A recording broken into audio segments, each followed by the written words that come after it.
A wee disclaimer here. We're not film experts. We're doing this for fun and to try and shine a light on films which are seen as rotten on movie review aggregator website Rotten Tomatoes, and to poke fun at them as well. It's a chance to highlight that the critical consensus isn't always everything. We'd also like to remind everyone that we're about to go over all the film's details, including the plot. So there will be spoilers. Also, we just want to mention it's okay to disagree with our opinion. If you do, you can tell us and become part of the discussion. With that in mind, thanks for joining us and enjoy!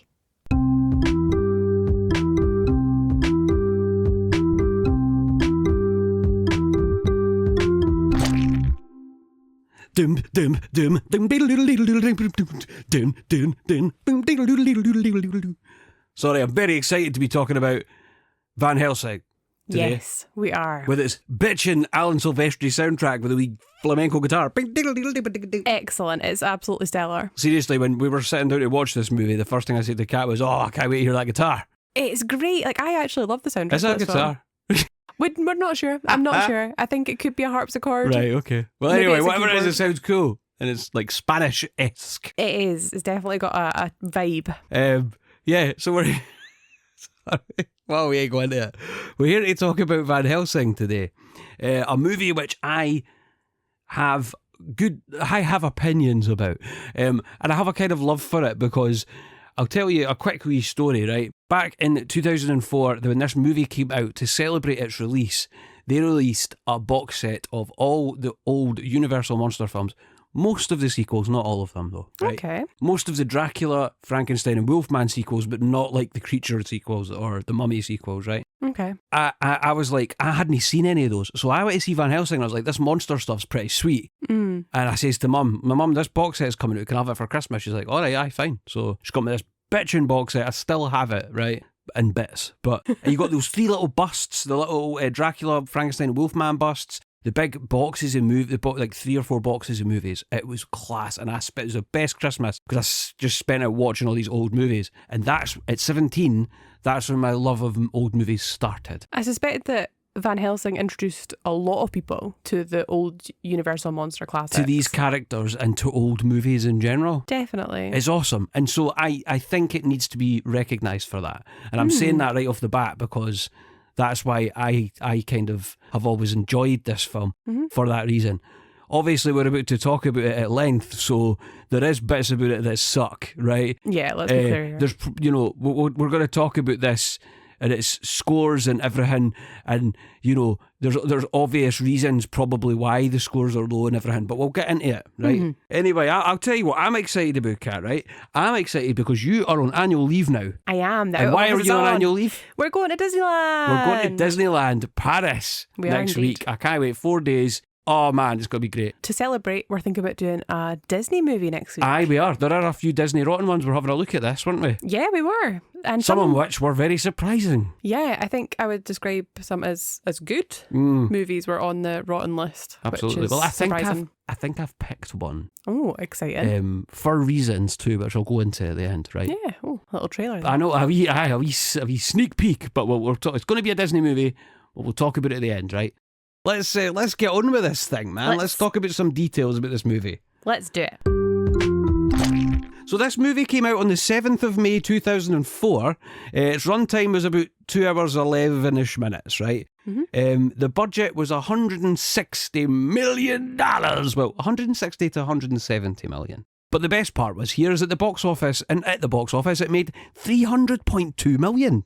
That's a good. It's a hefty profit. If it was on the 160 million side, you're talking nearly double your budget. Yeah. Which has got to be a success. Although these days, if you didn't at least double your budget, it's a flop. So, I know, it's crazy. But yeah, I would say that's a financial success. Yeah, weird, isn't it? Really, really weird. The director is Stephen Sommers, and the production company is Sommers Company. Surprise, surprise. And Stephen Sommers has got some good other movies under his belt. So, for example, he also directed The Mummy. So he's got A Form. You know what? I checked this. He's not on loads of films, but he's done films that are very much in the public consciousness. Yeah. Do you get me? Yeah, I absolutely do get that. And I think he's definitely got a distinctive style. Yeah. That you can see, which is no bad thing. I'm all about it, man. Yeah. Totally. Good for you, sir. And this technically isn't based on a book, but it does draw on characters that are from very famous books such as Bram Stoker's Dracula and Mary Shelley's Frankenstein. Hell yeah, great movies, great books. Well, actually, let's be controversial here, right? Mary Shelley's Frankenstein is one of the best books ever. I didn't enjoy Dracula. I've heard this before from other people. It's kind of it's weird. It's structured very oddly, which isn't bad because Frankenstein's similar, but it's kind of like slid together through diary entries and articles and stuff. Okay. It's kind of odd, but I can see why that would be an acquired taste. But I don't know, I just feel like the movie's done it so much more justice. Like the original Nosferatu did the story more justice, I think. It's actually, because like if it's up to me, you know, the original Nosferatu and then the 70s, maybe 73, I want to say, maybe it's not, I can't remember.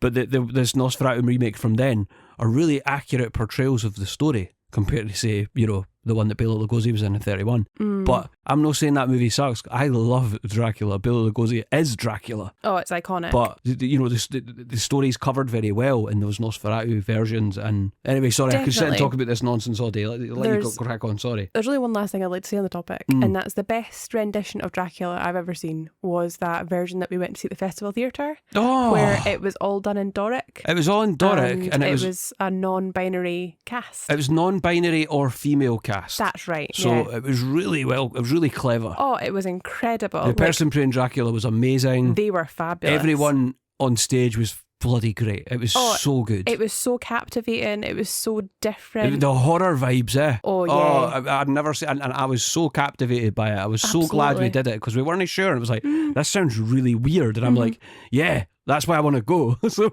absolutely. We should have a look and see if that company are doing anything else, actually. Yeah. They were great. I can't remember who they were. If I figure it out, I'll plug it in another episode because if I never get a chance. Sorry. Anyway, so that was my last aside.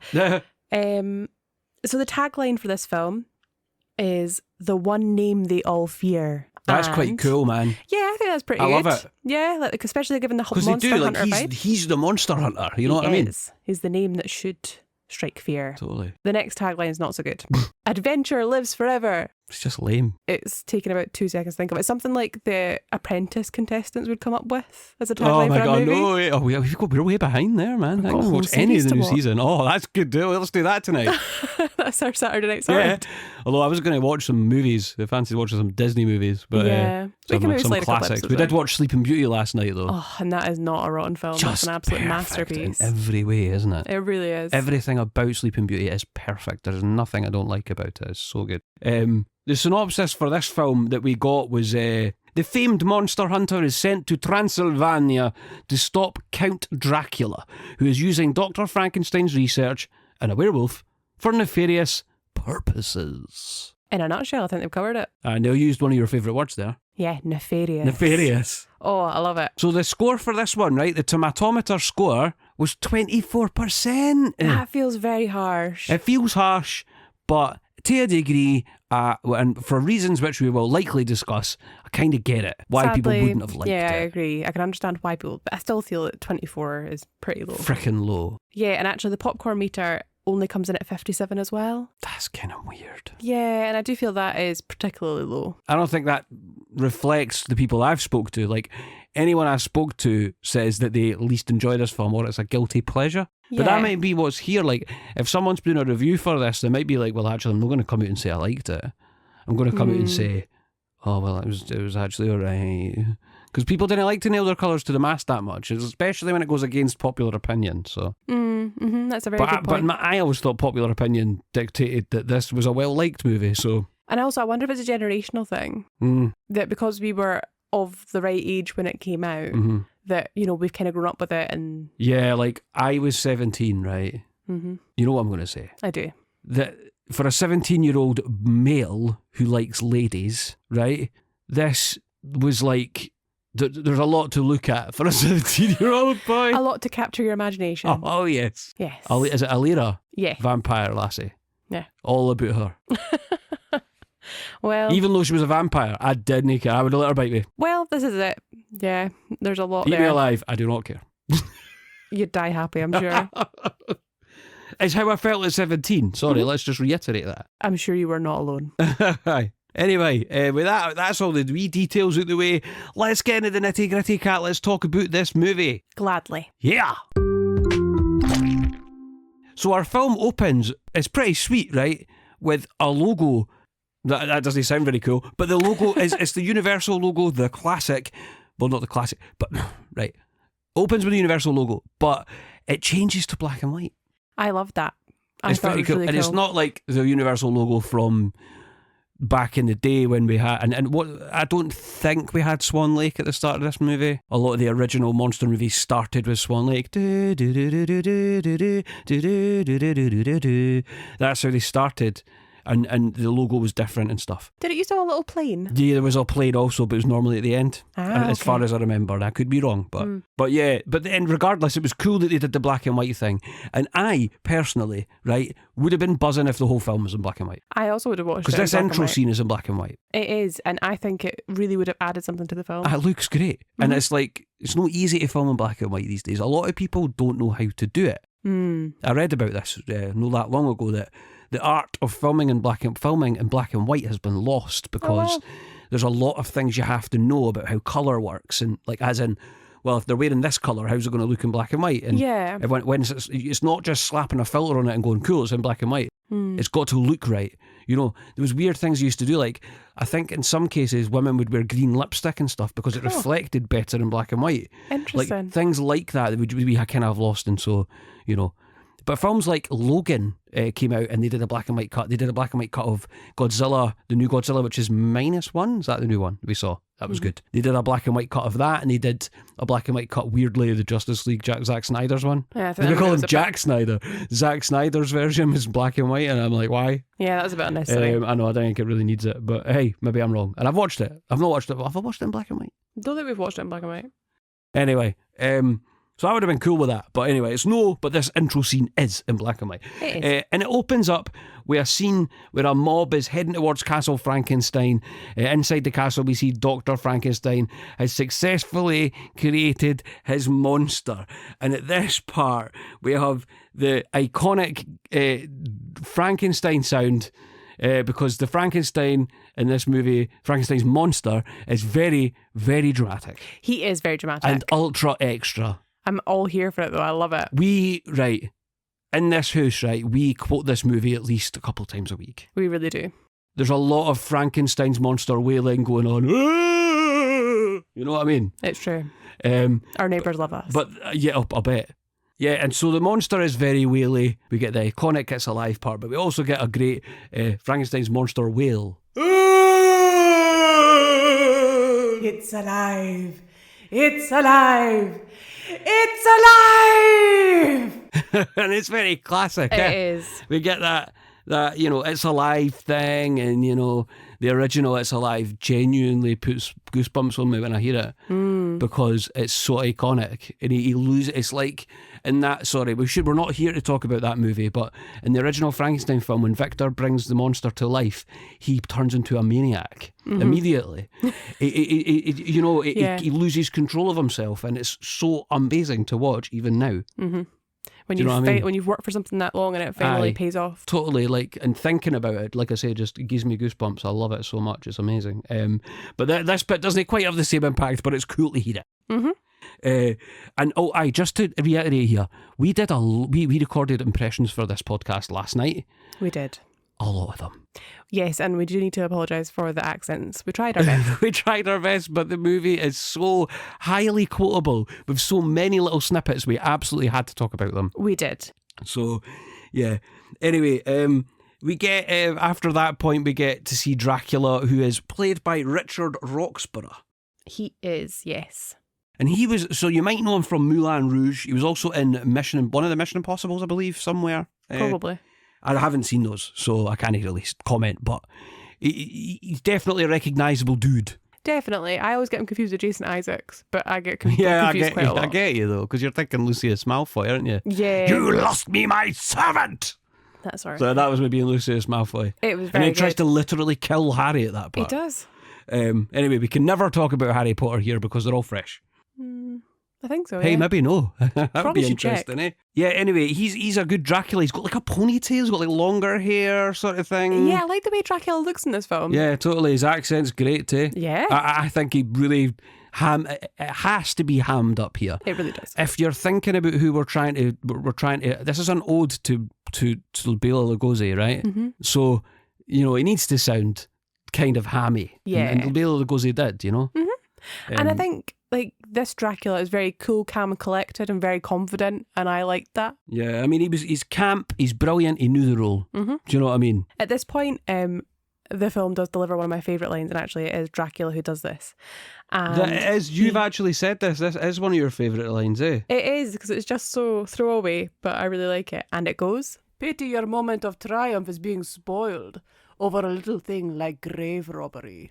I just love it. Just a wee bit of a cheeky bit of grave robbery. Yeah, that resulted in a mob seizing your house. Okay, it's so funny. And but that's it. It's that idea that he's like, oh, it's just about grave robbery. It's like, well, they're actually maybe a bit more pissed about what you're doing here. Yeah, I think they've probably got quite a few concerns. And also the fact that you're a vampire. And also the fact that there might be werewolves too. So, yeah, it's not a safe place to be as Transylvania. We're still thinking about going though, aren't we? Yeah, I'd love to go and visit. It'd be very cool. We'll see what happens. Hopefully that would be sweet. Got a few ideas, but for me, right, one of my favourite lines is when the monster has been brought to life and Dracula just says, he basically very obviously hammers home the point of the entire Frankenstein story by saying the following: "A triumph of science over God."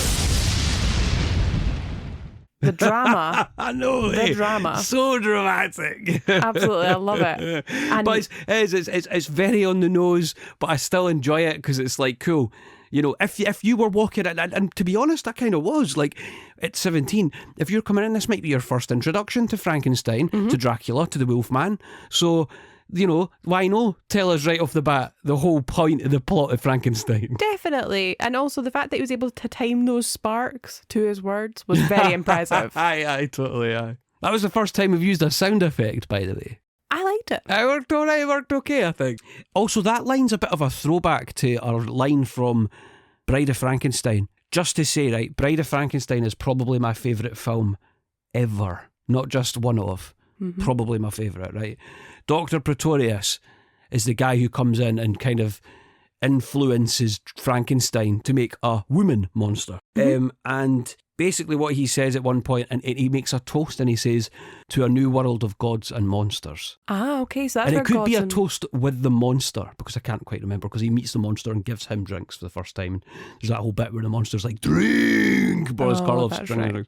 But that's where that line's from, and so when he said that, the triumph over God, that was the first thing I thought of. Was really cool. Okay. So as the mob kind of break into the castle, Dracula's working with Dr. Frankenstein, who's reluctantly sort of along for the ride. The monster is basically the key to Dracula achieving his goal. We don't know what that goal is at this point. And Victor's assistant, Igor, is revealed to be being paid by Dracula. What a turncoat. I know.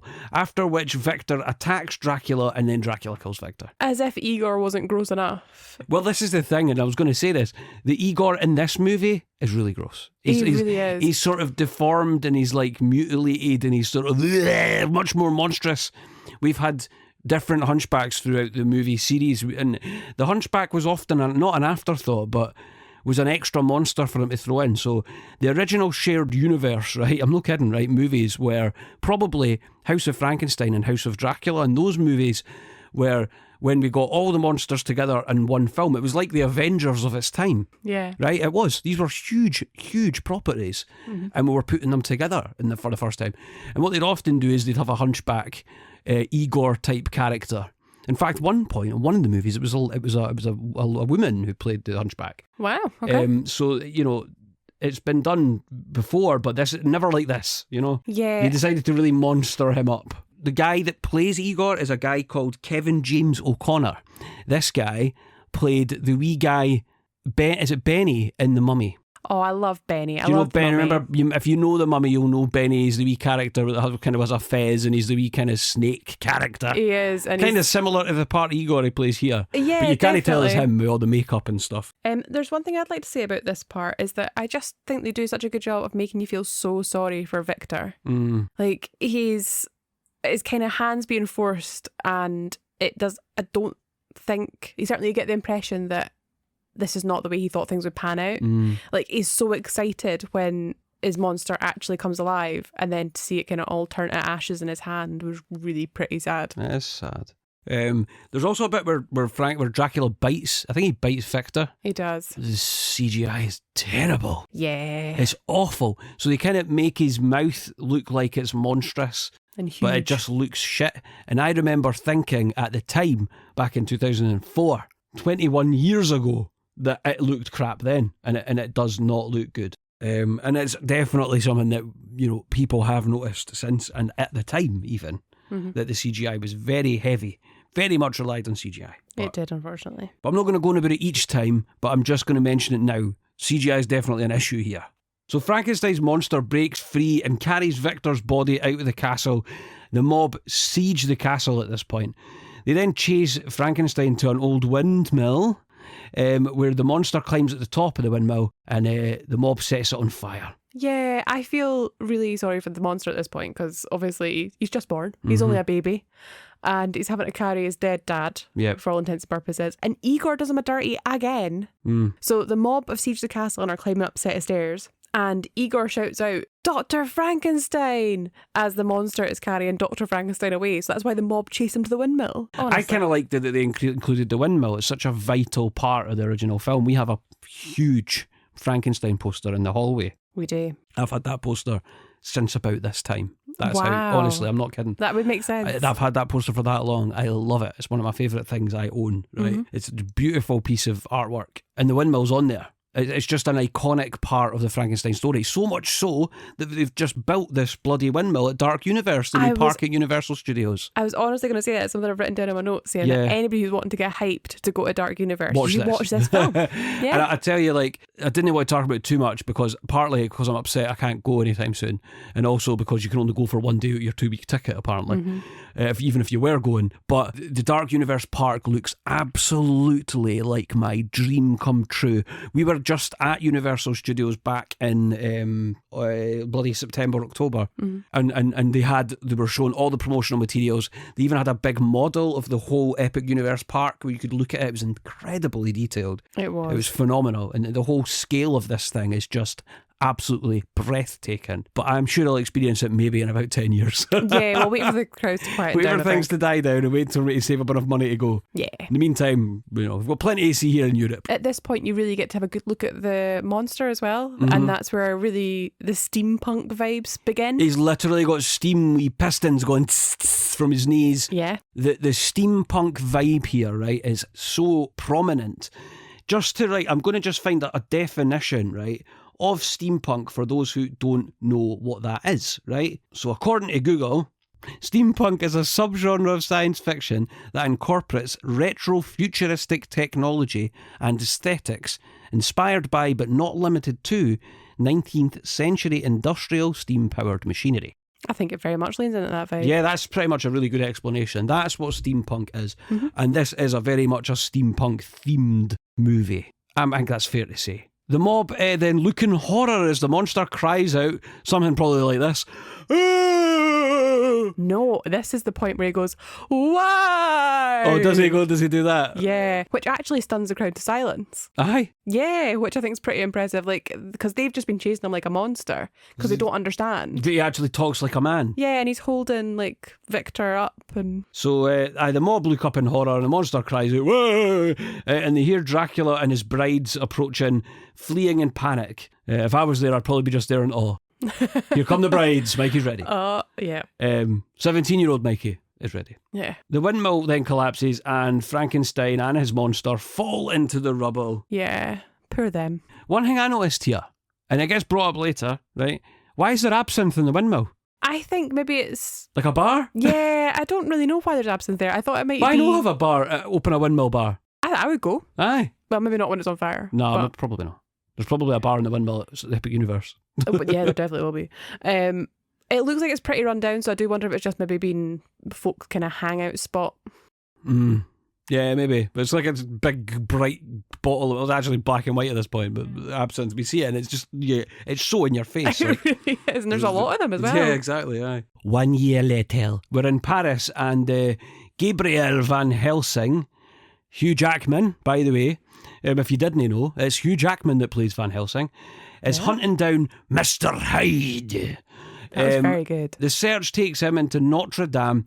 Gabriel confronts Mr Hyde, and the two fight, resulting in Hyde being thrown through a window and falling to his death because he transforms from Mr Hyde into Dr Jekyll just as he's about to land. Yeah, it's pretty brutal. It's a shame. Poor guy. Yeah. You feel sorry for him, because he just looks around and he's kind of like, oh no. Yeah, and by that point he's lost an arm as well. So his arm gets lapped off, aye. It really does. And I feel here like they're shoehorning in another monster. We've got a chance to show you what Van Helsing's doing in his day job, so we'll just use Dr Jekyll and Mr Hyde.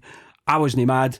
Why not include them? Brilliant story there. Brilliant monsters. Get them in. It's such a great story, written by one of the best authors in the world, who is from Scotland, by the way. Robert Louis Stevenson of course, I forgot. is Scottish. He's one of our own. Ah, there we go. And we will always celebrate that. By the way, here in Scotland, we like to claim stuff like... We do. Ken, if it's remotely linked to us, it's yours. Yeah, we're having that. Yeah.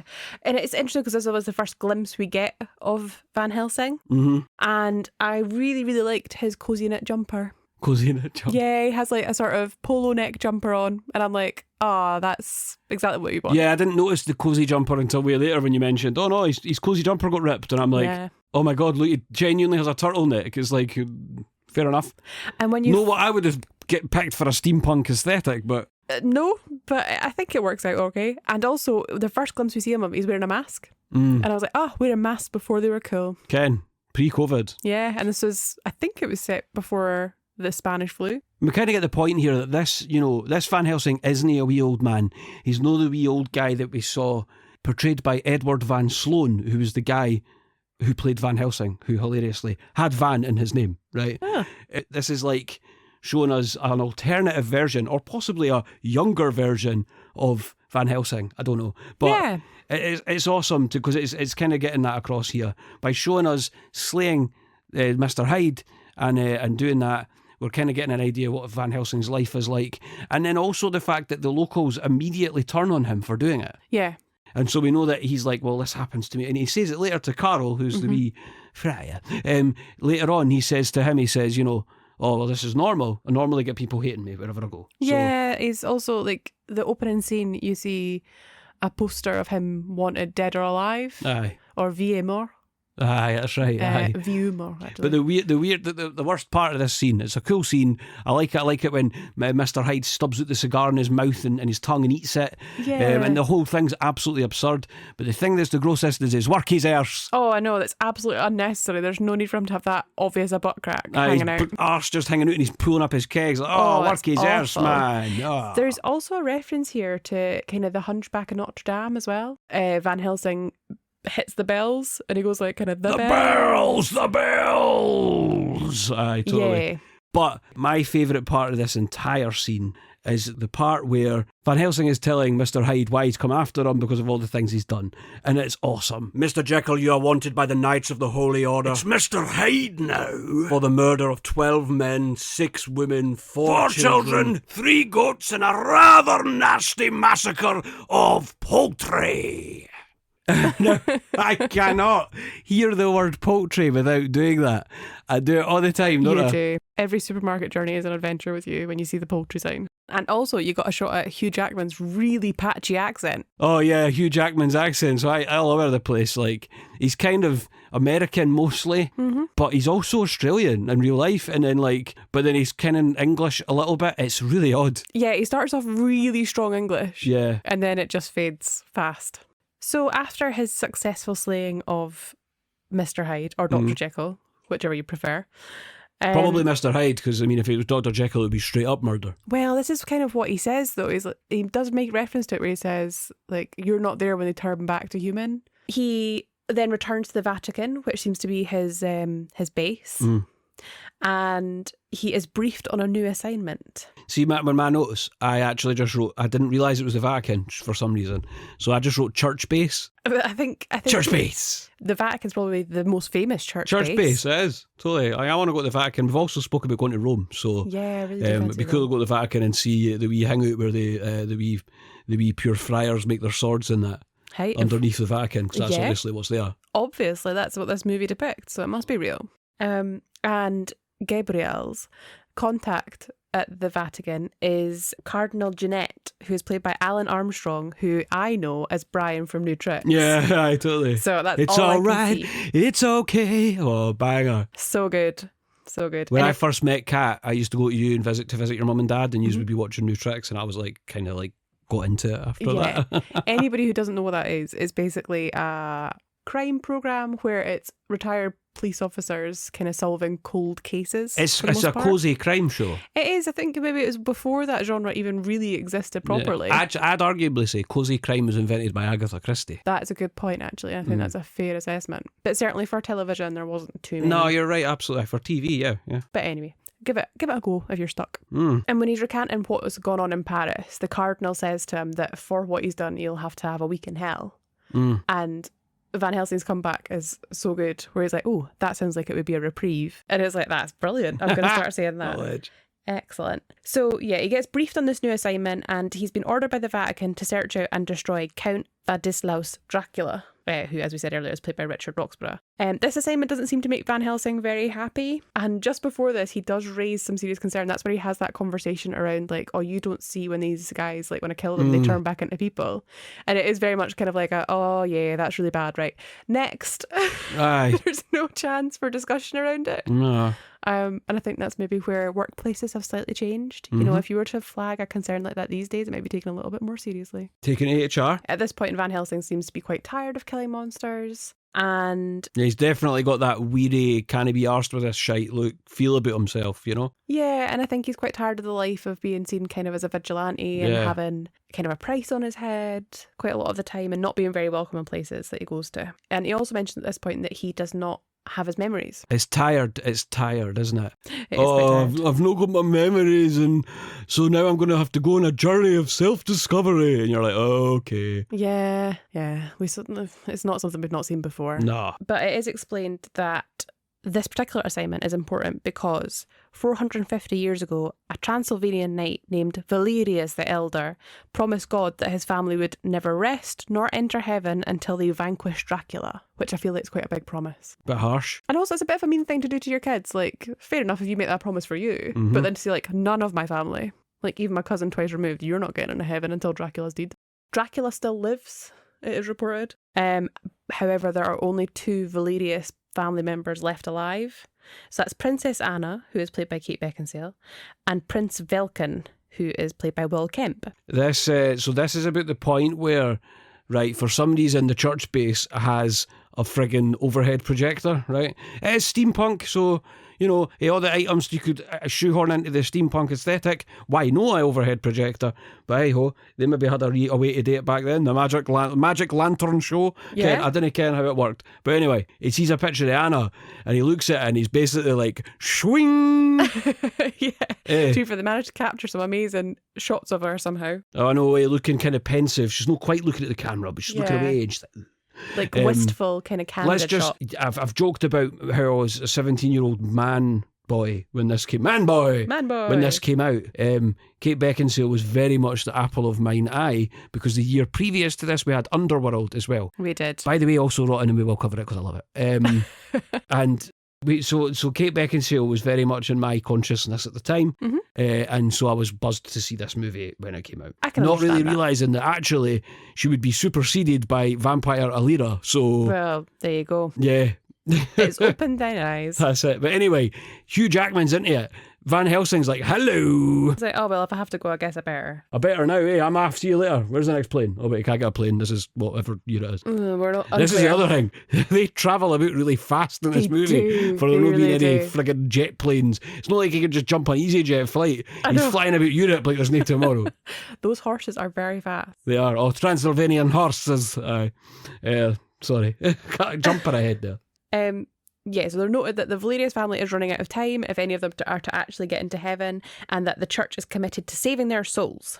And at this point, they have an almost Bond-esque Q moment with the friar Carl, who is played by David Wenham. The David Wenham. If you don't know who that is, he is Faramir from Lord of the Rings. and excellent in both of these films. Yeah, and Faramir is everyone who really likes Lord of the Rings' sweetheart. Yeah. Faramir is a gem of a character. David Wenham really brought Faramir to life, and in this, he is friggin' funny as hell as Carl. He's great. He's he a really good job. major highlight. In a movie that's about Frankenstein's monster, the Wolfman, Dracula, Van Helsing, cutting things up with steampunk weapons and all that.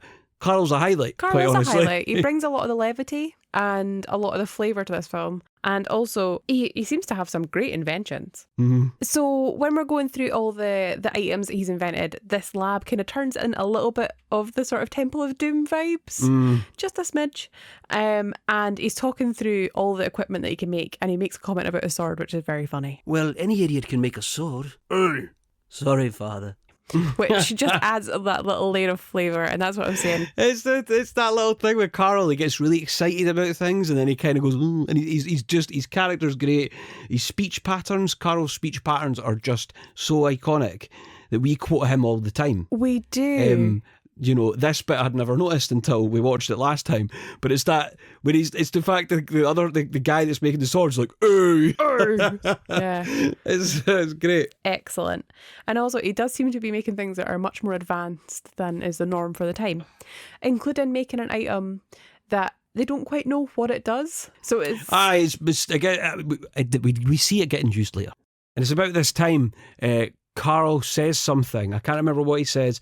He says something to Van Helsing, and then Van Helsing's like, "Well, you're a bishop or whatever." What does he say? Oh, that's right. I think he says he's a priest, maybe. Yeah, you're a priest. You can't say that. And Carl comes out with this absolute belting line, which is just one of my absolute favourites. Actually, I'm still just a friar. I can curse all I want. Damn it.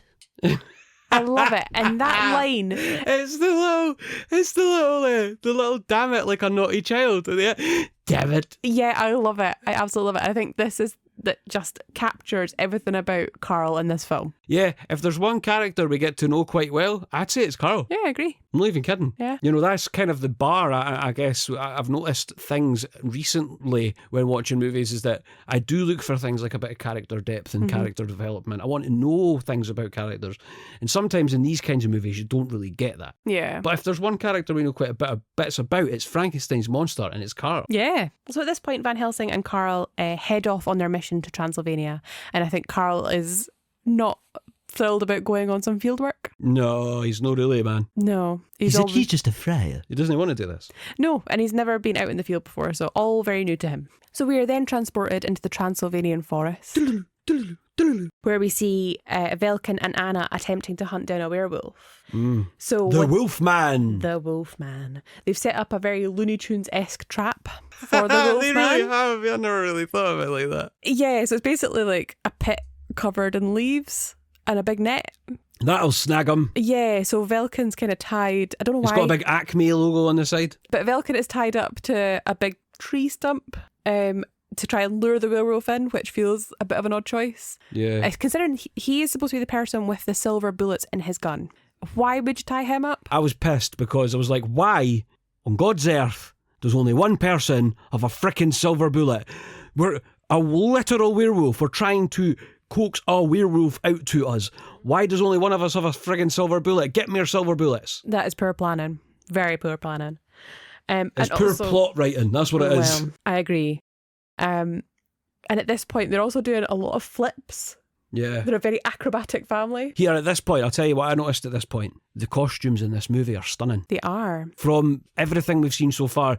But this is where you start to see a lot of people at one place. Mm-hmm. And it was only then did I see Anna's costumes. It looks amazing. Mm-hmm. The guy, beautiful. Her brother, costume, great. Of the time, like the whole period thing, but also the bit of steampunk and, the costumes are brilliant, man. Whoever did the costumes for this did a great job. And the set design as well. Aye, that's brilliant. Like we see that particularly in the village, which I'm sure we'll talk about. Yeah, the set design is beautiful. Really nice. So as I say, they set this trap, this very Acme trap, and they scoop up the wolf into the net, but unfortunately it goes a bit wrong, and they've got to try and catch the werewolf again. And what ends up happening... And there's this scrum. She's like, who's got the silver bullet? And it's like, if you had friggin' made of them, this wouldn't be a problem. Exactly. Poor planning. What is it they say? If you fail to prepare, you prepare to fail. Aye, something like that. Yep. It's a life lesson that I've heard many times and not taken on board. And every time someone tells you, you're like, oh, piss off, eh? Yeah, not what I needed to hear. But thanks. And the culmination of all this is that Velkin and the werewolf end up falling off a cliff together into a river below. Wah, wah, wah. Yeah, sad times. So Van Helsing's arrival in Transylvania isn't well met, is it? It is not. He's not very well liked wherever he goes. No, and I think particularly this town, they seem to like they've got a wee gang mob mentality. Yeah, the Transylvanians didn't seem like the warmest crowd, to be fair. No, they do not. So as Princess Anna, she challenges their business there, and this is obviously Kate Beckinsale. About this time as well, Van Helsing's talking to Carl briefly about his past because he doesn't remember a lot. So it's kind of clear here at this point that he doesn't remember his past, but he has recollections of stuff that happened like literally ages ago. Yeah. As in he couldn't have been alive. Mm-hmm, like hundreds of years ago. They're not met with the warmest reception, but the gravedigger, who is, by the way, credited as Top Hat. I can see why. That's pretty much his... Because he wears a top hat. Yeah. Right. That's his only defining feature. Right. He's got a lot of defining features, including his accent. Unusual looking. But he's basically like measuring Van Helsing up as soon as he arrives. Yeah. And it's like, what are you doing? And he's basically measuring him up to figure out, about what size of coffin he needs, because he thinks he's going to die soon. Because he says, like, I think this, because he's in a coffin, I think. And then he steps out of it and he goes, this one's a bit too tight for me. Yes. But for you. Yeah.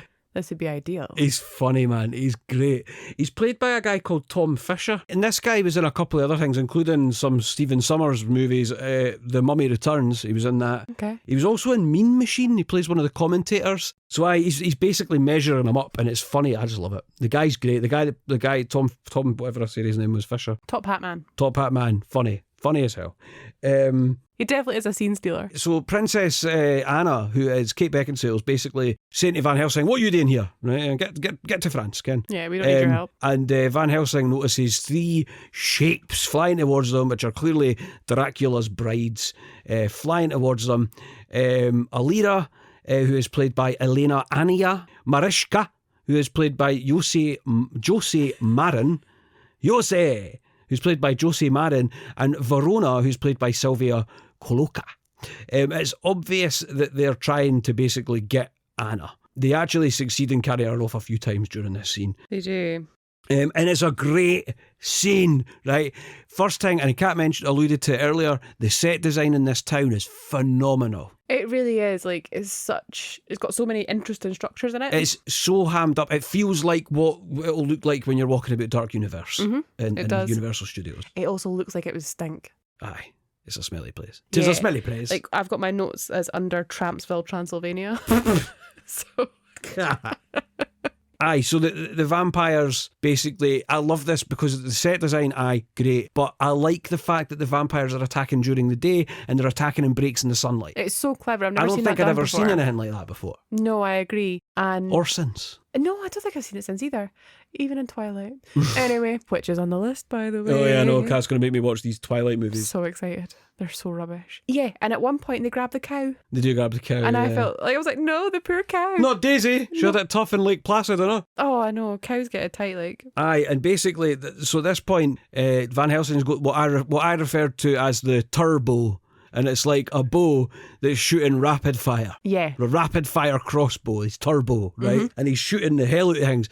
But this is where I realised that Van Helsing has never slayed a vampire. Yes, it's true, because he clearly doesn't know what to do. He doesn't know about stakes. He doesn't understand. He's shouting it to Carl, this isn't working, because he's never done it before, which is mad. And I've watched this film so many times and never really clicked that this is his first time going up against a vampire. Yeah, it's wild. And also the way he shoots there, it is an absolute miracle that he never hit Anna. No, like, I know he's supposed to be like an expert marksman and all that, but just sheer law of numbers suggests that she should have at least got one of those arrows stuck in her. And at this point, one of my favourite lines is stated as Anna is snatched up again. Do you like to fly, Anna?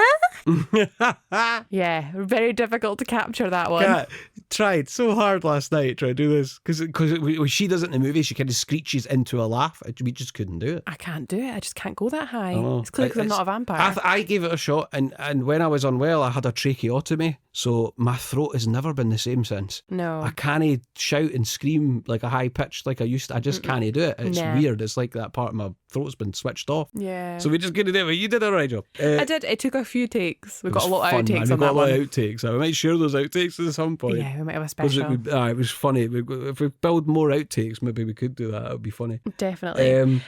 And the action sequences across this whole scene are fab. Totally. They're really good. And there's one point where, as you say, he's realising that it's just not working. And I can't remember which of the brides it is just pulling the bolts out herself. It's just throwing them away, like, whatever. Mm-hmm. And I really enjoyed that kind of like, yeah, you've shot me, whatever kind of attitude. Yeah. I really enjoyed that. Aye. And there's a bit of this bound around this section where Anna basically is inside one of the houses with Alira, who is the sort of bride one, is what I've dubbed her as in my notes. Alira is threatening her and kind of being like, well, maybe you should become one of us kind of thing. And like, do you know what I mean? They definitely want her to join the girl gang. Yeah, and Alira and Anna have this exchange. I know what lurks in your lusting heart. I hope you have a heart, Alira, because someday I'm going to drive a stake through it. Yeah. At this point, they really do lay it on thick. Yeah, they do. But I like it though. I kind of like because Anna's badass. She really is, but so are the brides. The brides are, yeah.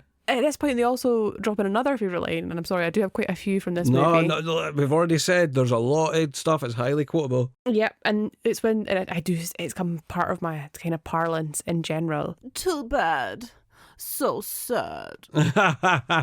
And also then you get so many lines out of the dramatic English one. Like, each bride has got quite a distinct personality and it's pretty good. So Van Helsing eventually kills the vampire bride Mariska by dipping his crossbow into holy water and shooting her, and it's like there's a little water fountain, and he's no go. And Carl tries to throw holy water to him, and then one of the vampires catches it and throws it away or knocks it or something. So he has to bless this little tap. But there's this bit where he turns to look at the tap, and there's this really cheesy zoom shot where it just zooms right into the tap. Yeah. You see the little drip, and the drip amused me. But the zoom, I was like, just stop! Like, why are you doing that? It's cheap did feel cheap. Yeah, it felt really cheap. But anyway, he does it and he kills Mariska. The villagers are pissed. They are pissed. With their general ethos being, well, now they're going to kill more of us because they used to kill what they needed to feed, and now they're going to kill for revenge. Yeah, and I think this is where I would wholeheartedly disagree with them because clearly they weren't coming to feast. No. They were coming to just get Anna. Yep. And they've destroyed the town. Yep. They threw a cow through a building. The cow was okay in the end, by the way. She came back at the building. So that was a bit of a relief moment for me. Yeah, and they've torn up the town. So this, like, it's not like they just come in and go like, that one's looking a bit, like, lame. Let's just pick that one off once or twice a month. They're clearly coming and trashing this place on a frequent basis because everybody knew to scarp her. So I think it's a bit more a problem than they're saying it is. At this point, Top Hat comes out with an absolute belter of a line, and it cracks me up because his accent is just so wild as well. So what name, my good sir, do I carve on your gravestone? His name is Van Helsing. Honestly, the accents in this are wild. I know. Gravestone. It's wild, but I just it cracks me up because this guy is just desperate to bury Van Helsing. Yeah. It's even alluded to again later. I don't know if it'll come up in the notes, but he attacks him at one point. He does. So understandably, Dracula is also not pleased by what has happened in the village. We are shown inside Castle Dracula where he is obviously displeased by what's happened in the village. He is down a bride, which isn't great. And at this point, they do pronounce Princess Anna's name in such a fabulous fashion. Anna Valerian. Which I just love. And they're talking about their plans, and these plans that were alluded to earlier get discussed further, and it becomes clear to us that Dracula needs Frankenstein's monster in order to give life to his offspring. So Dracula's children are born dead and must be animated, not reanimated, to bring them to life. And at this point, the very English bride is discussing the creating more children with Dracula and says, "Say you will not try again. My heart could not bear the sorrow." That's how she says it too. It's the sorrow. She comes out with it as super posh English, and you're like, right, wait a minute. what's going on? Which, to be honest, posh English and vampire tend to go together quite well, but it is oversold. There's a few things I like about this bit too. I like the ceiling walks. So Dracula is walking on the ceiling.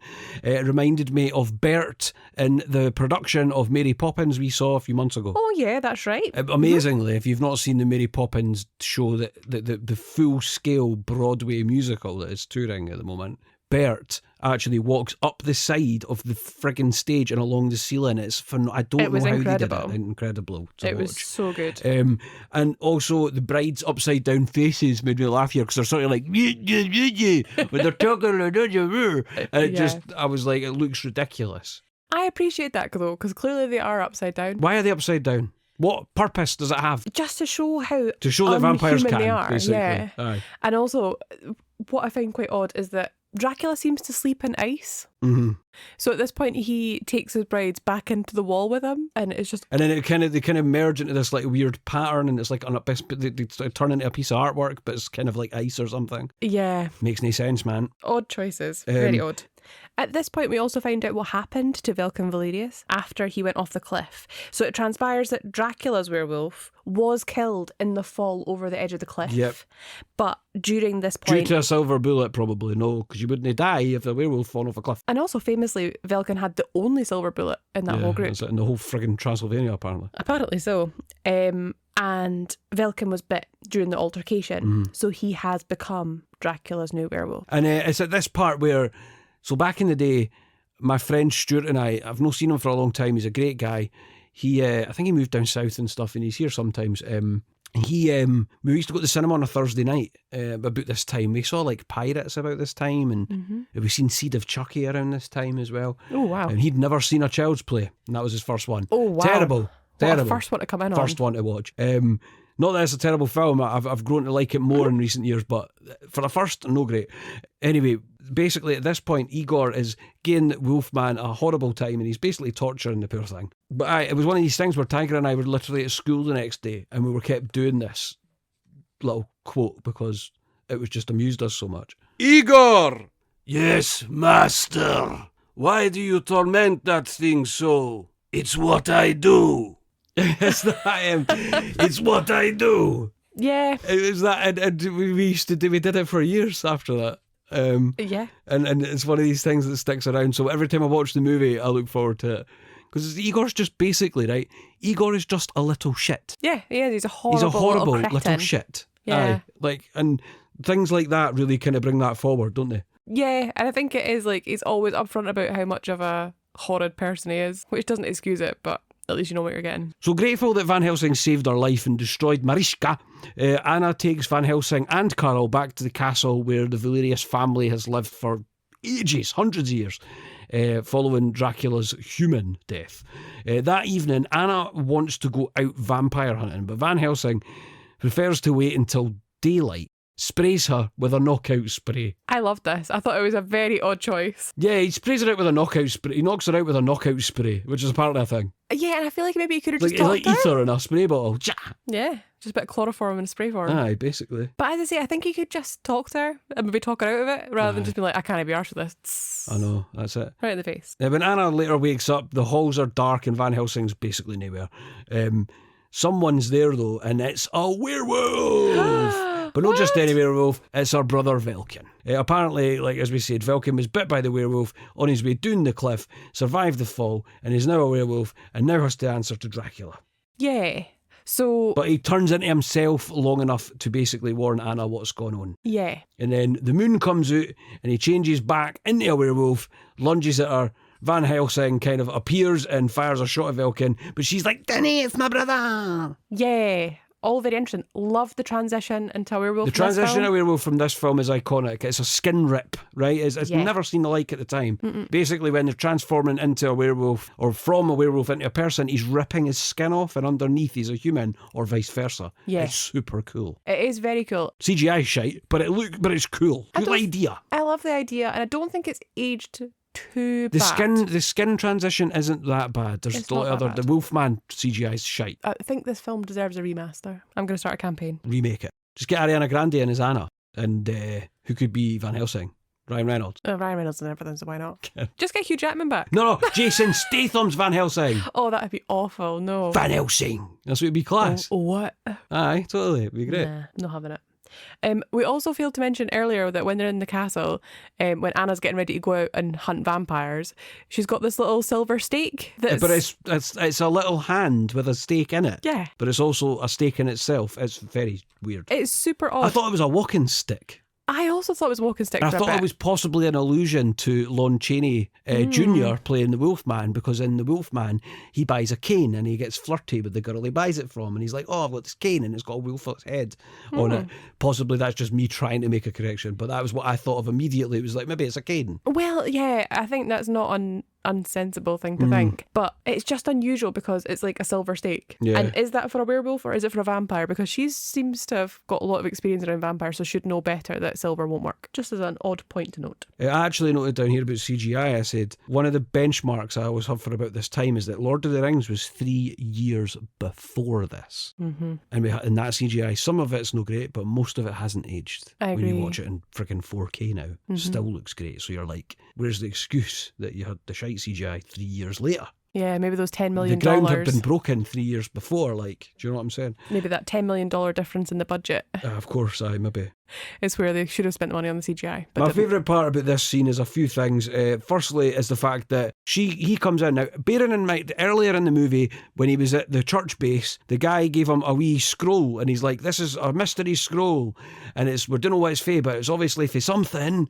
And so Van Helsing takes it with him, and it's not really thought about again for a bit. But when they get into the castle, Anna's like, oh, that painting, and it's like a map kind of thing. Yeah. And she's like, oh, my father used to spend hours just staring at that thing. But Van Helsing just walks straight past it. Doesn't even bat an eyelid. No, like, for a second does he think it might be important. He just strolls right past. I know. That is odd that he's not like, oh, there must be something there then. Yeah, totally. But it's going to pop up later. And my other favourite part is when Carl walks in after this whole thing's happened. It's all kicked off. Carl's not been there, and he just basically walks in and says this. Why does it smell like wet dog in here? It's just, hey, everybody remembers that line. Everybody. Yeah, we do it quite a lot. So after Vilken has jumped out of the window, Van Helsing follows him into the village. And that's where Top Hat Guy comes back into his own. And he goes like, oh, has the werewolf not got you yet? Sort of chat. He's just lurking in a coffin. Yeah, which is an odd choice. So Van Helsing's kind of creeping about, knowing that Vilken is around here somewhere. And he's in the graveyard. And the Top Hat Guy comes up behind him and goes to hit him with a spade. And then he says something like, I can't help it, it's in my nature. Totally. Something like that. And Vilken attacks Top Hat Guy instead of Van Helsing. I do love it though. Top Hat basically goes to attack Van Helsing. As soon as he attacks him, Van Helsing turns on him, and he just immediately goes, I'm sorry. It's in my nature. That's the way he says it. And it's just brilliant. It's the fact that immediately, I'm sorry, like a little bitch. I'm sorry. Yeah. I know. Why? It's still not quite clear why he attacked him. I don't know. But anyway, as I say, he gets swiped by Vilken at this point. There's no nefarious purpose to him doing that. There's no reason for it. It's just funny. It doesn't seem like he's connected to Dracula or anything. It just seems to have taken a dislike into Van Helsing. Maybe he fancies Anna and was like, get him out of the picture. But anyway, he is no more, and he falls into an open grave and straight into a coffin, which is probably the most fitting ending for him. I jotted down here that there's a terrible exchange between Anna and Van Helsing about Falcon here. I also noted this down.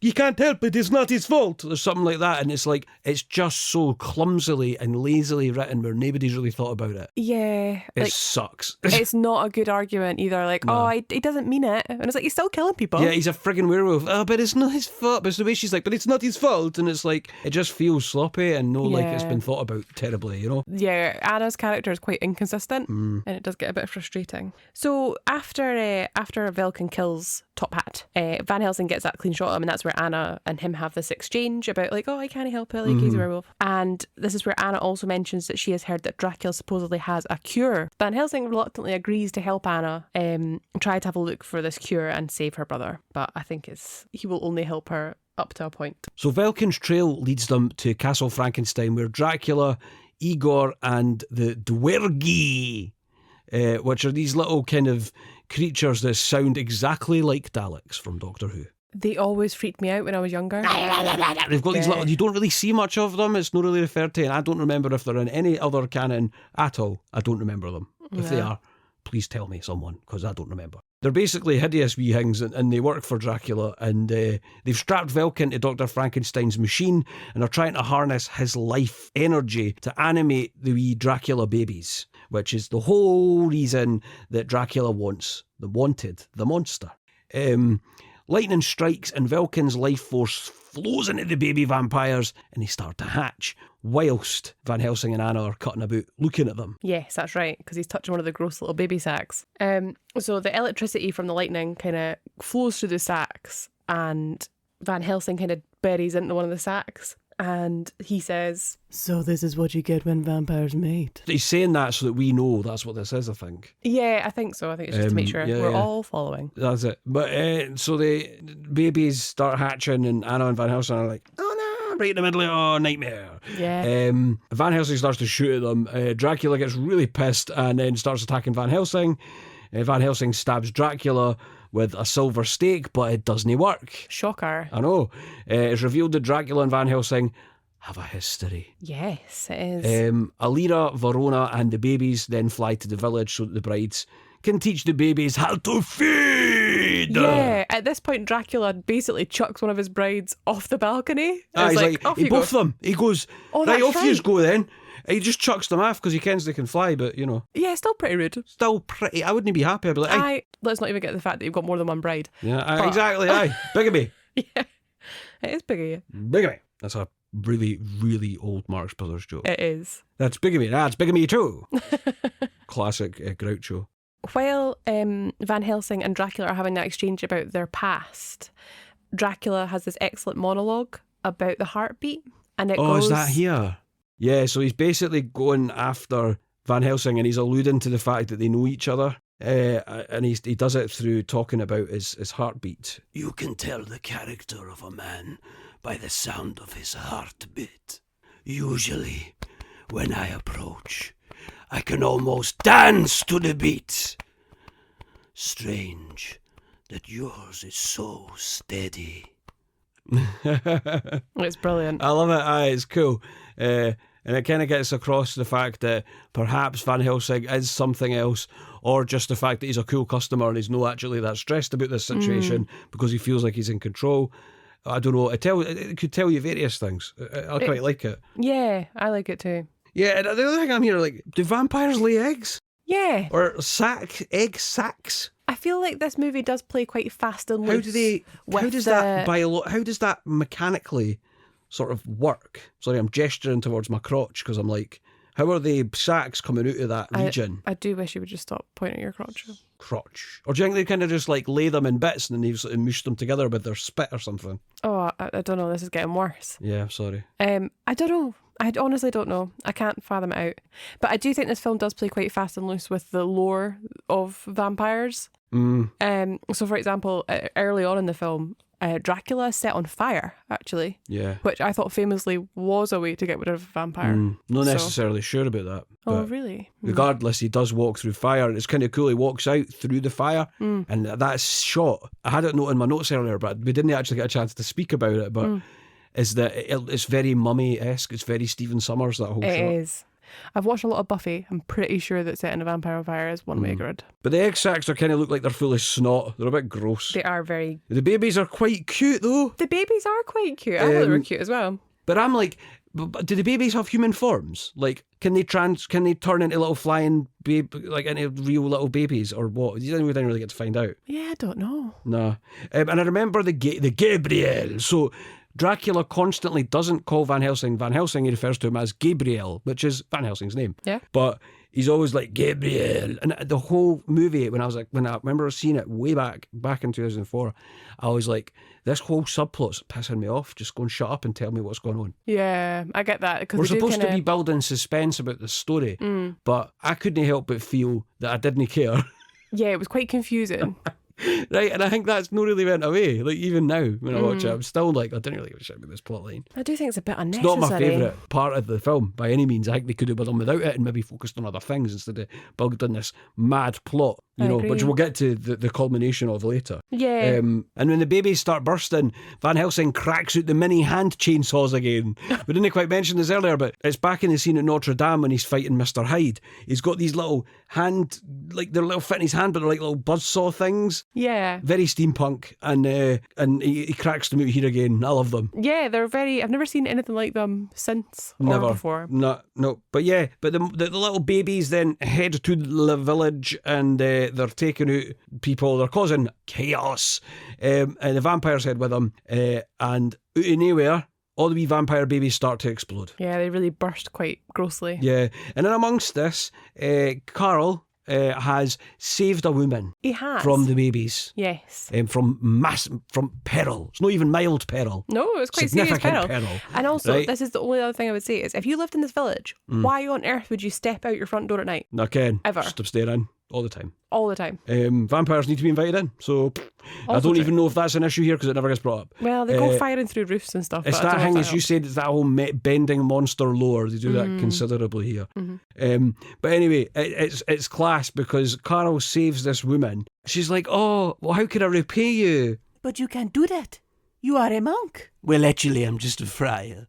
And Kat and I say that all the time, man. I don't know how we find that. Whenever a friar comes up, whenever anything like that, or watching a movie. There's also a bit here too where it's kind of raining and Anna and Van Helsing are having a chat about something and about Dracula and about killing him and about how she's tried everything and they've tried everything to get rid of him.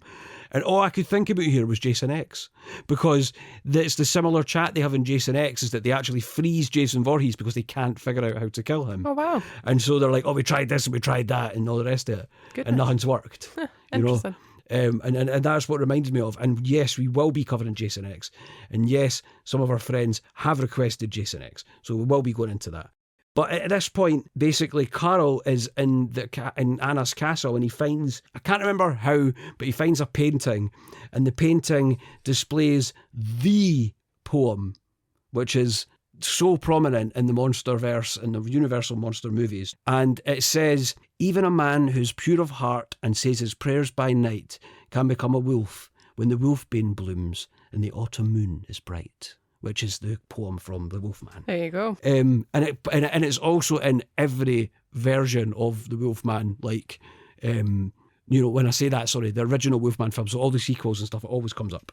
And House of Frankenstein, House of Dracula, normally mentioned as well. It is a very nice nod. And I think this was probably, weirdly, the first time I'd heard it, because I hadn't seen the other monster movies, I've only seen this. Of course, so that makes sense. I remember thinking, that seems like it should be important. Like, you know what I mean? But basically, what he finds out here is that a werewolf can kill Dracula, is what he finds out from this painting.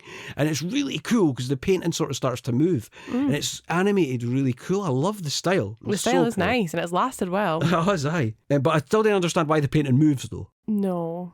Regardless, I thought it was cool. So Dracula has ordered Velkin to kill Van Helsing and Anna. Probably quite a wise move on Dracula's part.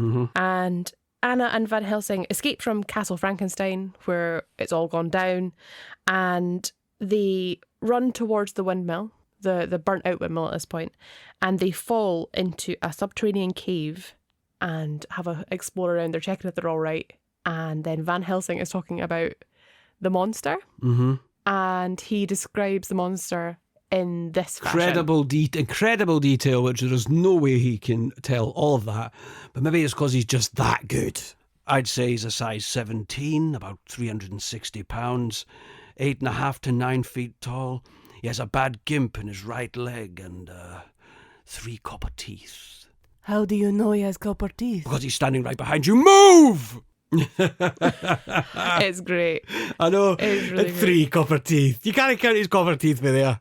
Well, it's probably the only thing that'll reflect in the darkness of that cave. And of course it is the monster. It is the monster, and that's clearly where he's been hiding since the incident at the windmill in the first place. Absolutely. Here's the thing, right? The monster doesn't have a name. Let's name him. Okay. Would you like to name the monster? Kat, I'll give you the opportunity to name him. He doesn't have a name for the rest of the movie. They refer to him as the monster. So why don't we give him a name? Okay. What about Joe? Joe. Yep. Joe the monster. Any reason? No. No. Cool. Joe it is. Right, anyway, Joe. That came to right. mind.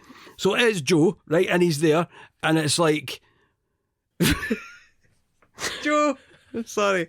Right, So yeah, the monster Joe is played by a guy called Schuler Hensley. Now, I haven't seen this guy in anything else. No. Because he's primarily, and this won't surprise you, a stage actor. I am not shocked by that because he definitely gives off that kind of acting for stage vibe. Super, like, extra. Everything's very large. Yeah. I mean, and not that all theatre is that way. No. But certainly, I saw a production of Frankenstein a long time ago, and the guy was super extra. And I remember afterwards, me and the other kids, because it was a school thing, were laughing because we're like, this guy's just spitting all over the place and everything. He's just like, he was just so extra. Oh, wow. And I said to the teacher, like, what was that about? You know, why is he? And she was like, well, that's the way the Frankenstein's monster has been portrayed on the stage historically. Okay. And I was like, right, so he is, because he's super passionate and he's kind of primitive and doesn't quite understand social things because he's just created and just exists and therefore is a little bit extra. Absolutely. No, that makes total sense. Does that sense. make sense? Yeah, it does make sense. I'm not really explaining it very well. But No, you are. do you know what I mean? And so this guy, I mean, the guy was like spitting and everything, and it was really cool that it was moody and everything. The show was great and the guy was brilliant. But yeah, this guy wasn't far off the same vibe. Okay, yeah, So- no, I get that. Actually, I'm just thinking, we saw an amazing production of Jekyll and Hyde Oh, in the Brunton Theatre as well. that was great. That was really good. That was incredible. I'd forgotten about that. Brilliant sets and everything. It was so creative. Costumes and the way that they did the thing where they had like one side. So they actually had the guy who's playing Jekyll and Hyde painted in two different halves. Yes. So he would turn round to play both parts. It was just incredible. It was incredible. It How was so somebody good. created that and thought about to do that is just remarkable. It is insane, but another sign of another brilliant event held at the Brunton Theatre. One thing I enjoyed about this scene is the fact that the monster's face is falling off. Yeah, Did you see that? Yeah, I did. Like his wee jog was a bit funny, and he's got like a little flap on his He's head. barely, and it's really, it is, and it's putting together that idea that this guy's barely held together. Yeah, and poor soul, he's clearly been on his own for a little bit, and it's so funny. So Anna and Van Helsing refer to him as a monster, and he comes with the best retort ever, which is the Frankenstein monster. Monster? Who's the monster here? And it's delivered so well, and it's so true. Like, imagine being born and then being referred to as a monster your whole know. life. And people being especially when afraid your of you. name's Joe. You know what I mean? Exactly. Who can be afraid of a Joe? Exactly. This is it. Every Joe I've met has been sound. Me too. And at this point, Van Helsing brings out a piece of equipment we've yet to see thus far. It's a dart pipe thing. This little dart pipe. Little tranquilizer dart. Like, poof, it comes Yeah. out of nowhere. He just like fires it. What I do enjoy is the amount of equipment that Van Helsing has that is stored within this leather jacket he It's has. a big jacket. It must weigh a bloody ton. Totally. He's not getting through security going to the hydro, is he? Definitely not. Not in his Undertaker jacket, no. Not under. He does, he? Oh, man. He looks It like is very Big much Mark. like He that. does. So yeah, he pulls out this blow dart pipe and tranquilizes Joe. And he refuses to kill the monster at this point because he says that he can sense the monster is not evil. He really fights for this. It's actually awesome. It is, yeah. It's that idea that Van Helsing is seen as this guy who's just killing people, monsters and everything, but he's got a set of morals and he's very rigidly sticking to them and saying, no, this guy isn't evil. Yeah, and I think that's a really important thing, that there's not been that kind of snap judgment made on the monster or Joe. So it's a really interesting point. Before the monster kind of succumbs to the tranquilizer, he says that he is the key to Dracula's children coming to life to his research. Yeah, how though? Please explain. Because So- I've actually got written down here, and what I started to refer to him in my notes is Monsty, because I didn't know what to keep calling him Monsty. Monster. But his name is Joe. How is Famously. Joe the key, and it's no explained? So I don't Is think it I don't just think because Victor Frankenstein created life doesn't he mean that he's the key to turning on life in every other capacity? It doesn't Well- make sense. Do you want to hear 12-year-old me's theory? Well, I want to hear your sort of head canon, please. My headcanon is that you see his little green glow head blob. Mm-hmm. That is when lightning passes through that's what gives life. Sound, I'm in. I've So- bought it. Well done. You've convinced me. So yeah, Joe's got a special head bobbin Yeah. that that sits there, and when lightning passes through it, it can then pass on the power of this green globule onto whatever you want. So there you go. Do you know what I love here too, right? The monster passes out, right, at one point, and he even passes out dramatically. He does. He's like, ugh. It's like, sorry, you can't see me, this is an audio medium, but like, it's so funny the way everything he does, everything is so extra. It really is. But like I say, does that just further the point that it's because he's just been switched on, essentially? Yeah. He's just existed as an adult human. Yeah, with right? no parental... With no guidance or nothing. He's just thrust into the world. Mm-hmm. And it's like, well, no wonder he's so extra. You know what I mean? Yeah, this is No it. wonder he's not like everybody else and he's a bit odd. For sure. And so at this point, they strap him up and they've got him into the wee bloody car, what they call carriage? Yeah, coach. Coach. They got him in a coach, and he's pretty pissed at this point because they essentially exposed him and he's worried about the dangers of it. It's important to note here that while they are in this subterranean cavern before they take him to the coach, that Velkin is seen at the top of the cavern where they fell through. And that's at the point they're discussing about the fact that he is the key to Dracula's children being viable. So Velkin runs off, so they know fine well that Dracula will know where he is. Yeah. And that's why they have to put him in a coach. Cool. Right, good, because I wasn't quite sure. I thought they were just carting him away. But anyway, the monster Joe is not happy about this. He is not. At all. By exposing me, you have condemned me and all of humanity. Nothing is faster than Transylvanian horses. And so they get Joe out of there with the super fast, famously fast, and magic horses. Magic horses, Because the indeed. stuff they do now is ridiculous. It is wild. And they are on their way to Rome. They think that the Vatican will be able to keep the monster safe. They're on their way to church base. They are on their way to church base. And the scene we see is these coaches, well, coach to begin with, being chased down by the vampire brides. Yeah, and there's this like sweeping shot over the trees Yeah. as it starts, and I was like, what the hell's that? This is dead cheesy, but I think it was supposed to be from their point of view, Yeah. so you know they're coming. Yeah. Maybe there would have been a better way to do that. Personally, I I wouldn't agree. have done it that way. But I would 100% agree. It transpires that they've actually got two coaches. there's a decoy. There is a decoy, which I think is quite clever. And Van Helsing is driving the decoy coach. And this decoy coach, there's quite a nice little action scene here actually, Yeah. where Van Helsing is fighting the brides when he gets like kind of turfed off the coach and he's on the horses and, you know, he's kind of bouncing to and fro. There's also a point here where the horses make a jump and it is ridiculous. It is. It's at the point where, like, are these like actual magic horses? Because they jump way beyond what a horse should be able to do. It's ridiculous. They do. With a carriage, by the way, with a coach attached. And it's like, what? But anyway, in the decoy, there is a bomb. So the coach becomes detached from the horses. So the horses make the jump, which is a miracle. Good for you, horses. And the coach falls Nothing into... is faster than Transylvanian horses.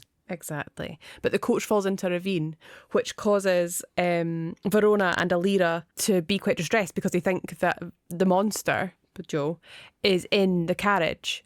At which point Verona says... We must not let the creature be destroyed.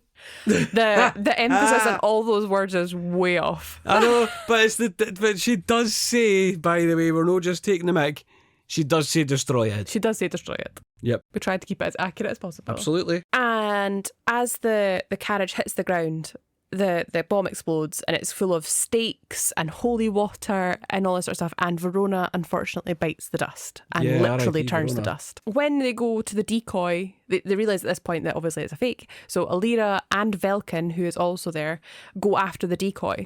No, go after the real one. The decoy is destroyed. The real one, yep. But the real one's not that far away. No. So it would have been like, they could have seen these two from the sky, probably. Definitely. Like, it's really not that hard for them to be like, oh, look, there's another carriage. And they come up, the real carriage comes under attack from Velkin, at which point the monster asks to be freed. Aye, the monster asks to be freed, and Carl's not quite sure about it, is he? No, he's not, bless him. You won't kill me. only if you don't hurry. And he thrusts his hands out like, unlock this. He does. He really does. But what I do like about this is that the monster, Joe, he's a good guy. He's a good man. He is. And famously in other works of Mary Shelley's works and also other versions of Frankenstein, the monster's been confused, unsure of himself, doesn't know who he is, has murderer's hands in one case. I think it might be the original story. And like he's very conflicted. But this monster seems to have a good moral compass. Yeah. Even if he is sometimes likes to call people out and be a bit inappropriate and maybe doesn't quite understand social etiquette. But hey, what can you expect? The guy's just been created. Absolutely. He's only about 3 days old. But I do love it that him and Carol start to develop this wee friendship there. They do. And it's quite cool. They kind of have this mutual respect when they're both in the coach, and he's sorted him out, and Joe monster gives Carol a wee nod, and it's quite cool. I loved it. Yeah. It's really sweet, actually. I do like that too. So Van Helsing has joined the main group by this point and is helping them fight Velkin. And he manages to shoot Velkin with a silver bullet. And Velkin unfortunately dies in Anna's arms. R.I.P. Velkin. Yeah, poor Velkin. During this scuffle, Velkin has also managed to bite Van Helsing, sadly. Yep. That chunky knit is ruined. Gabrielle. It's going to be a werewolf. And also, this is where I first noticed the turtleneck. I've got a note here saying, oh my God, he's wearing a turtleneck. And I wrote, Van Helsing, innovator of 18th century fashion. There you go. You know? So not only can they invent things like weaponry in the Vatican, they wear turtlenecks too. but they're also great knitters. Who knew? Church base, what can't you do? Any idiot can make a sword or knit a turtleneck. See, sorted. I couldn't. Very good. Love the callback. At this point, Alira also picks up Anna and flies her off to wherever Dracula is, while Van Helsing, Carl and Joe are forced to walk. Both carriages destroyed. Those poor Transylvanian horses. Better put one foot in front of the other. Can you imagine walking all that way with Joe, the monster, walking with him? Oh. And just that from his knees every time he takes a step. We would end up singing along to it. We would have that, drop that beat. Drop that beat, Joe.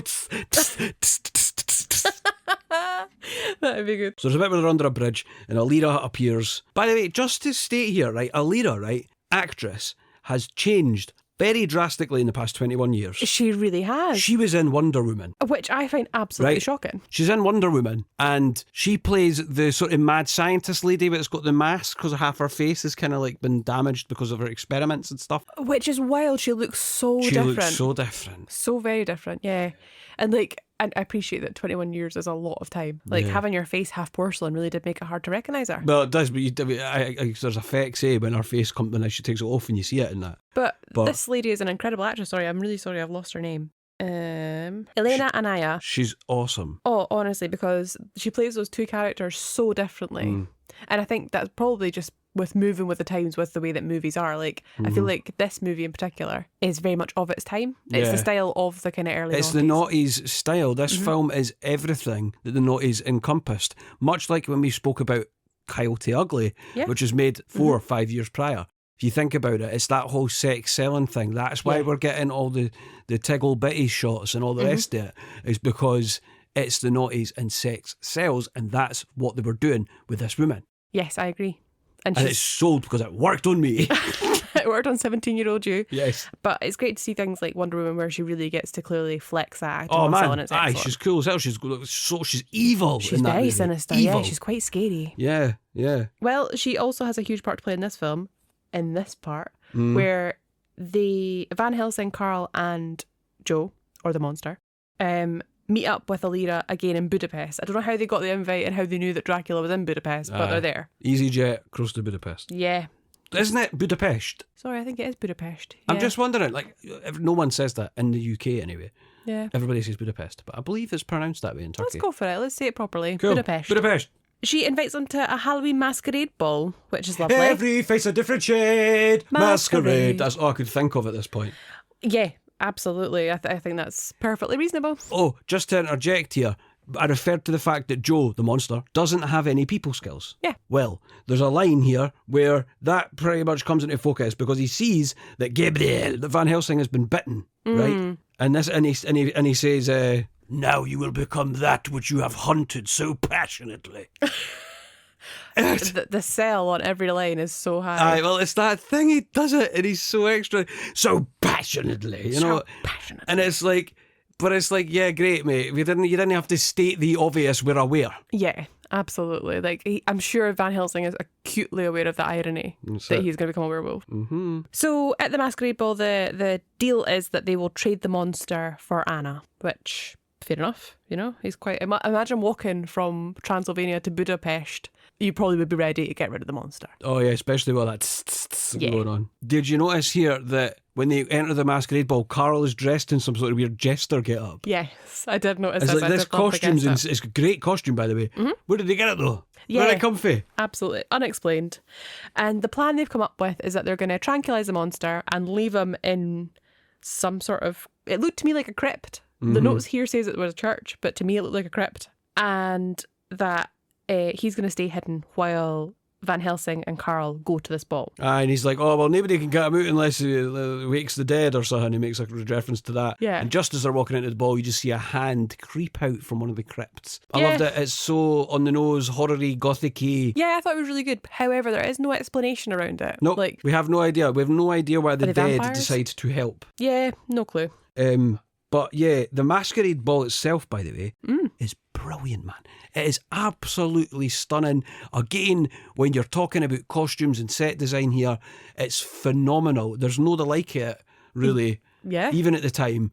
Amazing. It right? was huge. Like, the production value on it was incredible. Insane. Like, And there's trapeze artists, there's people on it's stilts. crazy. And one thing I thought here as well, this would have been a prime time. I'm glad they didn't, but they could have introduced the Phantom at this part. Yeah. Because of the Masquerade part. Yeah. And because the Masquerade part's very much a part of the 1925, I want to say, Phantom of the Opera movie with Lon Chaney's dad, Lon Chaney Sr., the man of 1,000 faces, he was called, because he was the first guy. Now you've got people like Doug Jones and David Howard Thornton. He plays Art in the Terrifier movies and stuff. There's a lot of these people who are famous for undergoing a lot of makeup, and Lon Chaney Sr. was the first. Yes, and But there's it would also have Javier Bardem, I think his name is. Yes. He does like Crimson Dawn. Not Crimson Dawn. Too much Star Wars for me. Crimson Peak. Yeah, that's right. And of quite a few others, by the way. Loads of others. But they could have in that original movie. There's a masquerade scene, just like in the musical. They could have had him in here, but it would have been maybe just a bit too much. We've already shoehorned in Jekyll and Hyde and all that, and all that. We didn't really need it, but if there was a time where it could have been put in, it could have been put in here. There may well have been a nod in there. Like, it's a feast for the eyes. There's so much to look at. It's There's crazy. a lot. I love it, man. Dracula is dancing with Anna during this ball, and he's trying to talk her into becoming his bride. Now he's down to one. He must be like, oh no, I'm stuck with this one. And she's kind of what's it called, Cat? The Glimmer. Yeah. She's kind of got that. Sorry, I don't know if is that a Twilight reference. The glamour. I think it's is that just a vampire thing? It's a vampire thing. So in it's general. a bit of monster lore. The glamour is when. Sorry, I called it the glimmer. The glamour is when a vampire can have a sort of hold on someone. Yeah. Like Holds Bela their Lugosi attention. has a hold on everyone Yes. in that original film. There's a chick on the table here, sort of dancing or whatever, right? Yeah, she's like, and she does this weird thing with her neck, where she's like, and when we were watching the movie, I went to do it and hurt my neck. Yeah. I was like, I'm going to try this, and I kind of clicked my neck up, and I was like, oh. The woman, may I point out, is a contortionist. Yeah, maybe that's why I shouldn't have done what she tried to do. So shouldn't have tried to do what she does successfully. Yes. And at this point, we get the big revelation that everyone in the room is a vampire, apart from Anna and Van Helsing and Carl. Yes. So Van Helsing is rescuing Anna at this point, so he uses a trapeze to go and get her, which is quite incredible. Terrible CGI here again. I'm sorry, I said I wasn't going to go on about too much. Yeah. But this was a particular scene where I noted it down because I was like, oh, the man on a trapeze. Didn't need to use CGI for that. That's what they do now in 2025. Every movie's got CGI when somebody so much as takes a piss. Yeah. Because it's just like easier to CGI shit. I know. And I wish it wasn't the case. Yeah, like things don't age terribly It's well. just going to get even worse with AI. It'll be like, oh cool, we'll just generate it with AI. Like, yeah. And as they're trying to escape, Igor triumphantly brings in the monster, who is shouting the whole time. Though I walk through the valley of the shadow of death, I shall fear no evil. You are nothing but damned bones and damned souls, and will burn in the flames of hell. Goodness, what a party pooper, huh? Kenny comes in, totally ruins the vibe. Yeah. But I love it. Again, it's one of those lines that we had to highlight it because it's another great Joe line where because he's so dramatic. He really is. Van Helsing, Carl and Anna get away from the vampires by jumping through a window. There is a lot of window smashing in this movie. Kat was highlighting it profusely while we were watching. She's like, oh, there's another window. Like, they're just going to have to get the glaziers out so much. I'm hoping they're getting like some sort of bulk deal because everybody's jumped through a window. Yeah, didn't use C.R. Smith, they're always outside B&Q. It's true, actually. That's a very good point, yeah. Hey, come at B&Q, you get accosted by the wee windy guy. I know, It's like, mate, I didn't need windies. I'm here to buy paint or a friggin' varnish or something, right? I'm usually there for plants. I'm 100% I'm not here buying for a plants, conservatory. paint, varnish and wood, right? So will you please leave me alone? Yeah. I don't want to buy your windies. Yeah, so then we're back to Transylvania, right? But at this point I'm like, they're literally fast travelling. Kind of like in a game or whatever, where you just go into a friggin' menu and you fast travel because you've been to the place. Yeah. It's outrageous how much they jump about. They really do travel quite far and quite fast. So basically, by the time Van Helsing, Anna, Carl get back to Transylvania, Dracula is cleared out of Castle Frankenstein and moved away. They go to the library in the castle. So like Anna's castle. So they go to the library in Anna's castle, in Castle Valerius, right? Where Carl has done a wee bit of research, the thing about the painting and that, and he's discovered obviously that Dracula is the son of Valerius the Elder. Ooh. So the whole problem started when Dracula was murdered in 1462 by, quote unquote, the left hand of God. Wow, another mysterious turn. So Gabriel was one of God's closest angels and was referred to often as the left hand of God, and that he was the angel that came down and told Mary about the birth of Jesus and John the Baptist, apparently. Yeah, he comes up at Christmas, big time, man. So yeah. he is one of the most famous angels. So God has sent an angel to kill Dracula. Yeah, and who is that angel? Well, Gabriel. Well, that's it. Like, so basically, and you know what? I didn't really remember this part of the story because I always kind of block it out, right? That Van Helsing is Gabriel. Yeah, the suggestion Van is that he's the Helsing is an angel. angel, basically, is what we've discovered here.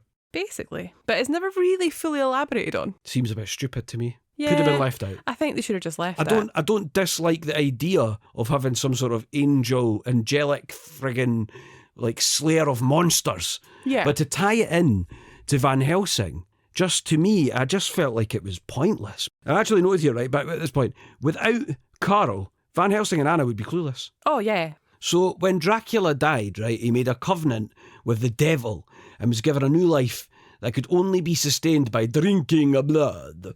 That's when Valerius the Elder went to Rome and bargained away his family's right to enter heaven until he killed Dracula. So Dracula being his son, however, Valerius was not able to kill him, so he banished him to an icy fortress through a door with no means of escape until the devil gave wings to Dracula. Honestly. The devil's always one-upping everybody, yeah. Totally. I'll tell you what then, got to get him an icy castle. Wings. Yeah, this is it. But I just don't understand. There's a lot of things I don't understand. This is where it really kind of jumps the shark for me.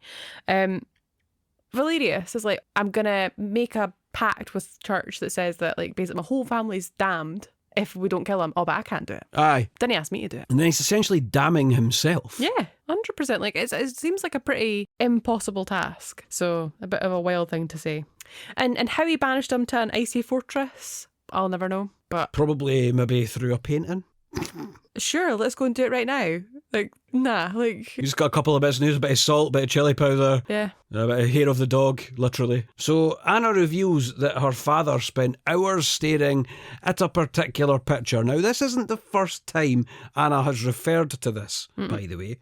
But she mentions it, and on the door is an inscription in Latin, and Carl tries to read it, but he can't finish it because there's a bit missing.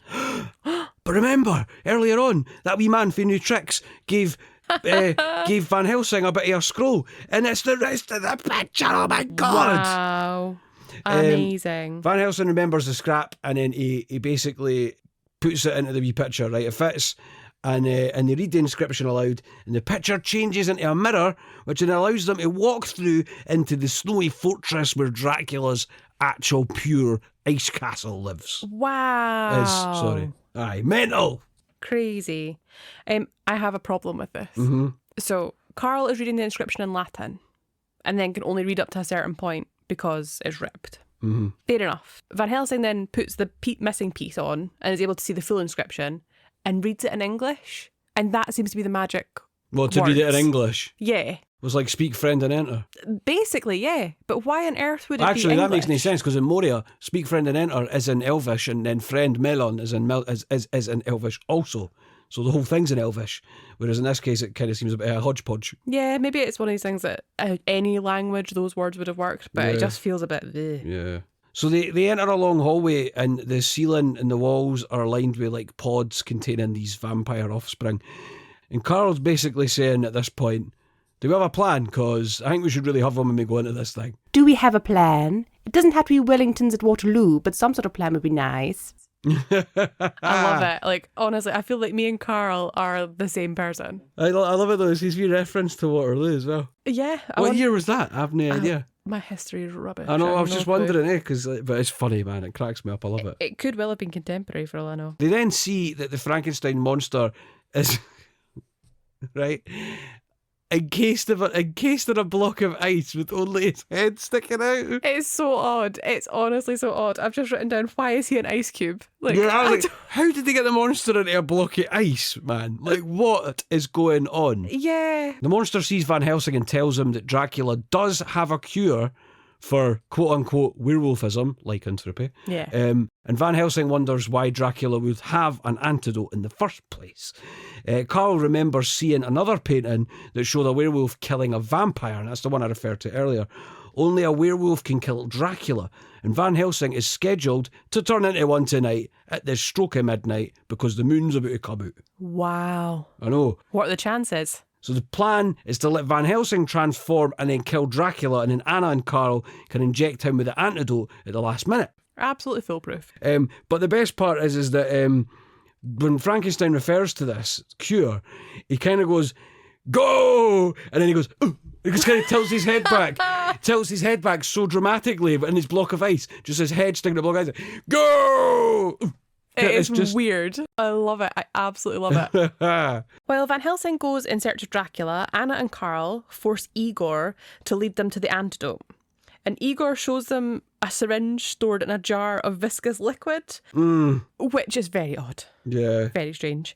And they discuss this globe quite a lot, like, what's in there? We shouldn't put our hands in there, which is all very sensible. Mm-hmm. Indeed, it is the antidote. But before they can retrieve it, Igor locks them in the room. Classic Igor antics, and he comes out with, "You tried to get Igor. Igor get you." Ugh, he's such a little sneak. He's a little shit, eh? He's horrid. Okay. So Alira suddenly appears and Anna tosses the jar at her, the jar of mysterious liquid. It crashes on the floor and then the splash of the liquid goes onto Alira's face, burning it. Too bad. So sad. Anna then uses the liquid that she now knows is corrosive and throws it on the bars of the door, and it basically melts them away. Clever. Yeah, she is a smart cookie, that one. Clever cookie. Yeah. While Anna is keeping Alira busy, Carl runs with the antidote and goes to look for Van Helsing. Meanwhile, Van Helsing has discovered Dracula's laboratory. The Frankenstein's monster has been hoisted to the roof, and Dracula is going to attempt to get him to be hit by electricity to drain his life and use them for his unborn children. Van Helsing makes his way to the roof, but before the monster can be freed, lightning strikes and sends his life force down through the infant nursery, and the vampire babies begin to awaken. So as Frankenstein's monster gets free from his bindings that have got him sort of secured on the roof. Probably very dramatically too. Undoubtedly, yeah. Everything he does is dramatic.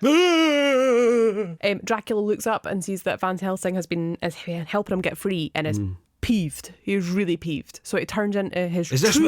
Yeah, this is where he does it. This is where I've got this written down.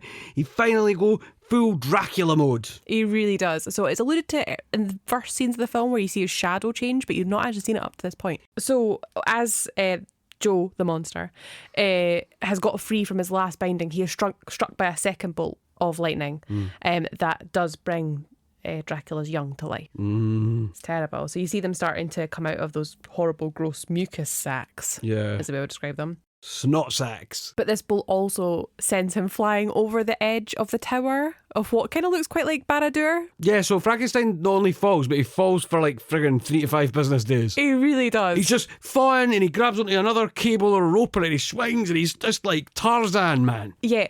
Also, why is I feel like Dracula's setup is quite ramshackle. Aye. Like health and safety nightmare. Yeah, well, it's an ice palace. Yeah, he's been banished to. It's not really supposed to be nice. Well, I suppose that's a fair point. Fair point, well taken. Yep. So as you say, he grabs onto these cables and he swings down towards this massive bridge that Carl is running along with the antidote in his hand, with Igor chasing him with a cattle prod. Igor's got this prod actually glued to his hands. It's his favourite thing. He loves that prod. 100% has it all times. So the cable kind of crosses both sides of the bridge and comes careening along, and Carl clocks it and manages to get away from it. But sadly for Igor, it is his doom. And he falls with his wee cattle prod, just still going. He's still firing it off. He's like, I'm going to die, but I'm still going to get a few shots of my cattle prod in before I go. You might as well die doing what you love. Firing your wee cattle prod. At this point, Carl has got quite the dilemma where the Vatican have said, like, basically, don't bring the monster back. He must die. He's an abomination. He's got to go. But at this point, Joe, the monster, says, Help me! But you're supposed to die. I want to live. So Carl does decide to save the monster, and he frees him on his cable so that he can swing even further, which I'm not quite sure the physics of it's that. like, oh cool, he's just going to swing even more now. Yeah. So the monster ends up swinging through a window. Another window broke. Shocker. Into the room where Anna and Alira are fighting. And the monster basically swings in and absolutely drop kicks the shite out of Alira. He does. He absolutely does. So at this point, it all becomes a gymnastic fest where the monster holds Alira at bay, and Anna uses the cable that he swung into the room with to swing to Dracula's laboratory. While she's doing that, Carl throws her the cure. It's a very risky strategy. 100%. You need this. You need Carl to have like absolutely the best throwing arm on the planet. Maybe he does. Maybe that's what he does in the church base. Just throws baseballs at a wee target all the time. Maybe. It wouldn't be a bad plan given the amount of times he's thrown stuff in this movie. And it does feel like a bit of a risky gambit. But anyway, in this situation, it pays off. However, Alira does catch up with Anna, and she begins to gloat about how she's going to drink Anna's blood and all this sort of stuff, while Anna grabs a spike and thrusts it through Alira's heart, at which point she says, I think if you're going to kill someone, kill them. Don't stand there talking about it. She does make a good point, like, don't chat about it, just get it done. Yep. When we go back to see... but also, again, sorry, just to say before you go any further, it is clumsy. It's not a well-written line. It's not. Kate Beckinsale is great and she does the best she can with the material she was given. But it's horrendous. Written. It's just clumsy and a bit shite. But it's still a line that sticks out and makes me laugh when I see it. So I guess it at least elicits that reaction, which isn't entirely negative. So No. The clock has now reached midnight. The crucial hour for Van Helsing to turn into a werewolf. And he begins the change and attacks Dracula. Yeah, he turns into a big cartoon werewolf. Yeah, he does. And that was bye-bye to the chunky knit. Like, R.I.P. The last tatters of that have gone. Yeah, he's going to have to get a new one when he goes back to church base. Somebody will be knitting it right now. So Van Helsing has Dracula by the throat, and unfortunately the moon goes behind a cloud. And Van Helsing then changes back into himself, sadly. Dracula takes this moment to inform Van Helsing that it was he, Van Helsing, who murdered Dracula back in 1462. Wow. When he was the Archangel Gabriel. They kind of overemphasize it. Like, that's supposed to be a big reveal, but you actually already know that point by that point, and you just don't care. Or certainly I didn't anyway. Suddenly the moon comes back out and Van Helsing turns back into a werewolf again and chews on Dracula's neck. At which point Dracula then crumbles into dust and all of his babies also fade away. Also, the way that Dracula dies is actually quite horror heavy. And it's cool because for a movie that is dealing with the monsters and monster lore and made by Universal as a tribute to all these great horror movies, which, by the way, you could watch them now and say they're no horror films, but at the time they definitely were horror films, right? They scared the shit out of people at the time. They did. And you could laugh about it now, but they're still beautifully made, brilliant films. But there's no really, weirdly, like for this movie, it's really more of an action thing. It doesn't feel like very horror-y. There's only a few little bits that shine through, and Dracula dying is one of those, I'd say. I agree. It is a fitting ending for a rather tremendous villain. Just as Dracula's dying, Anna bursts into the room with the antidote in hand after our excellent catch from Carl's throw. And Van Helsing in werewolf form leaps at her.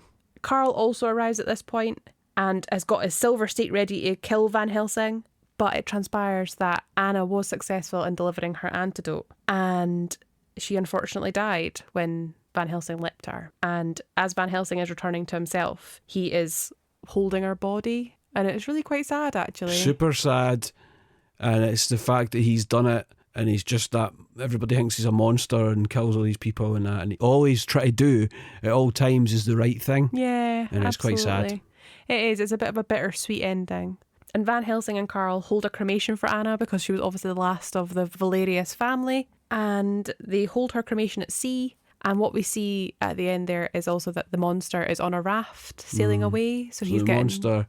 So Joe gets to live and go and live doing something. Yeah, maybe hopefully get a bit of peace. You know, maybe he wanders around and throws some flowers into a river and then throws a wee girl into the river. Or, maybe. you know, maybe he goes drinking with a wee old blind man. I don't know. Yeah, maybe steals his stew. Yeah, You know. could be any of those things. Yeah.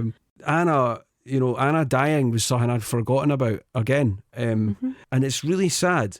It's quite poetic because it's the idea that the Dracula family line is now over, but it now means that they're actually able to rest in the next life and not be, you know... They're not cursed forever. They're not cursed. They can now have an afterlife and live in peace and whatever's next. And I think it's really cool because it's that idea that's what Van Helsing does. Yes, Anna dies. It's very sad.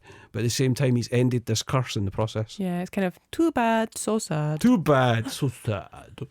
But they do demonstrate just what we've been talking about in the movie in the most unusual manner. Oh my God, by showing Anna and her family in the sky. And it's just like they've projected image, like they've just put images over the clouds. It just looks cheesy and horrendous. It really does. It's like these, do you know those like, you always see these pictures of these mall glamour shots in America? Yes. And there's all sorts of weird effects they put on them. That's what this looks like. That's exactly it. And it's given me a bit of kind of Thackeray Binks at the end of Hocus Pocus kind of vibes, Thackeray Binks. But a bit more in the sky. In the closing scenes of the movie, we see Carl and Van Helsing riding off into the sunset together to live happily ever after.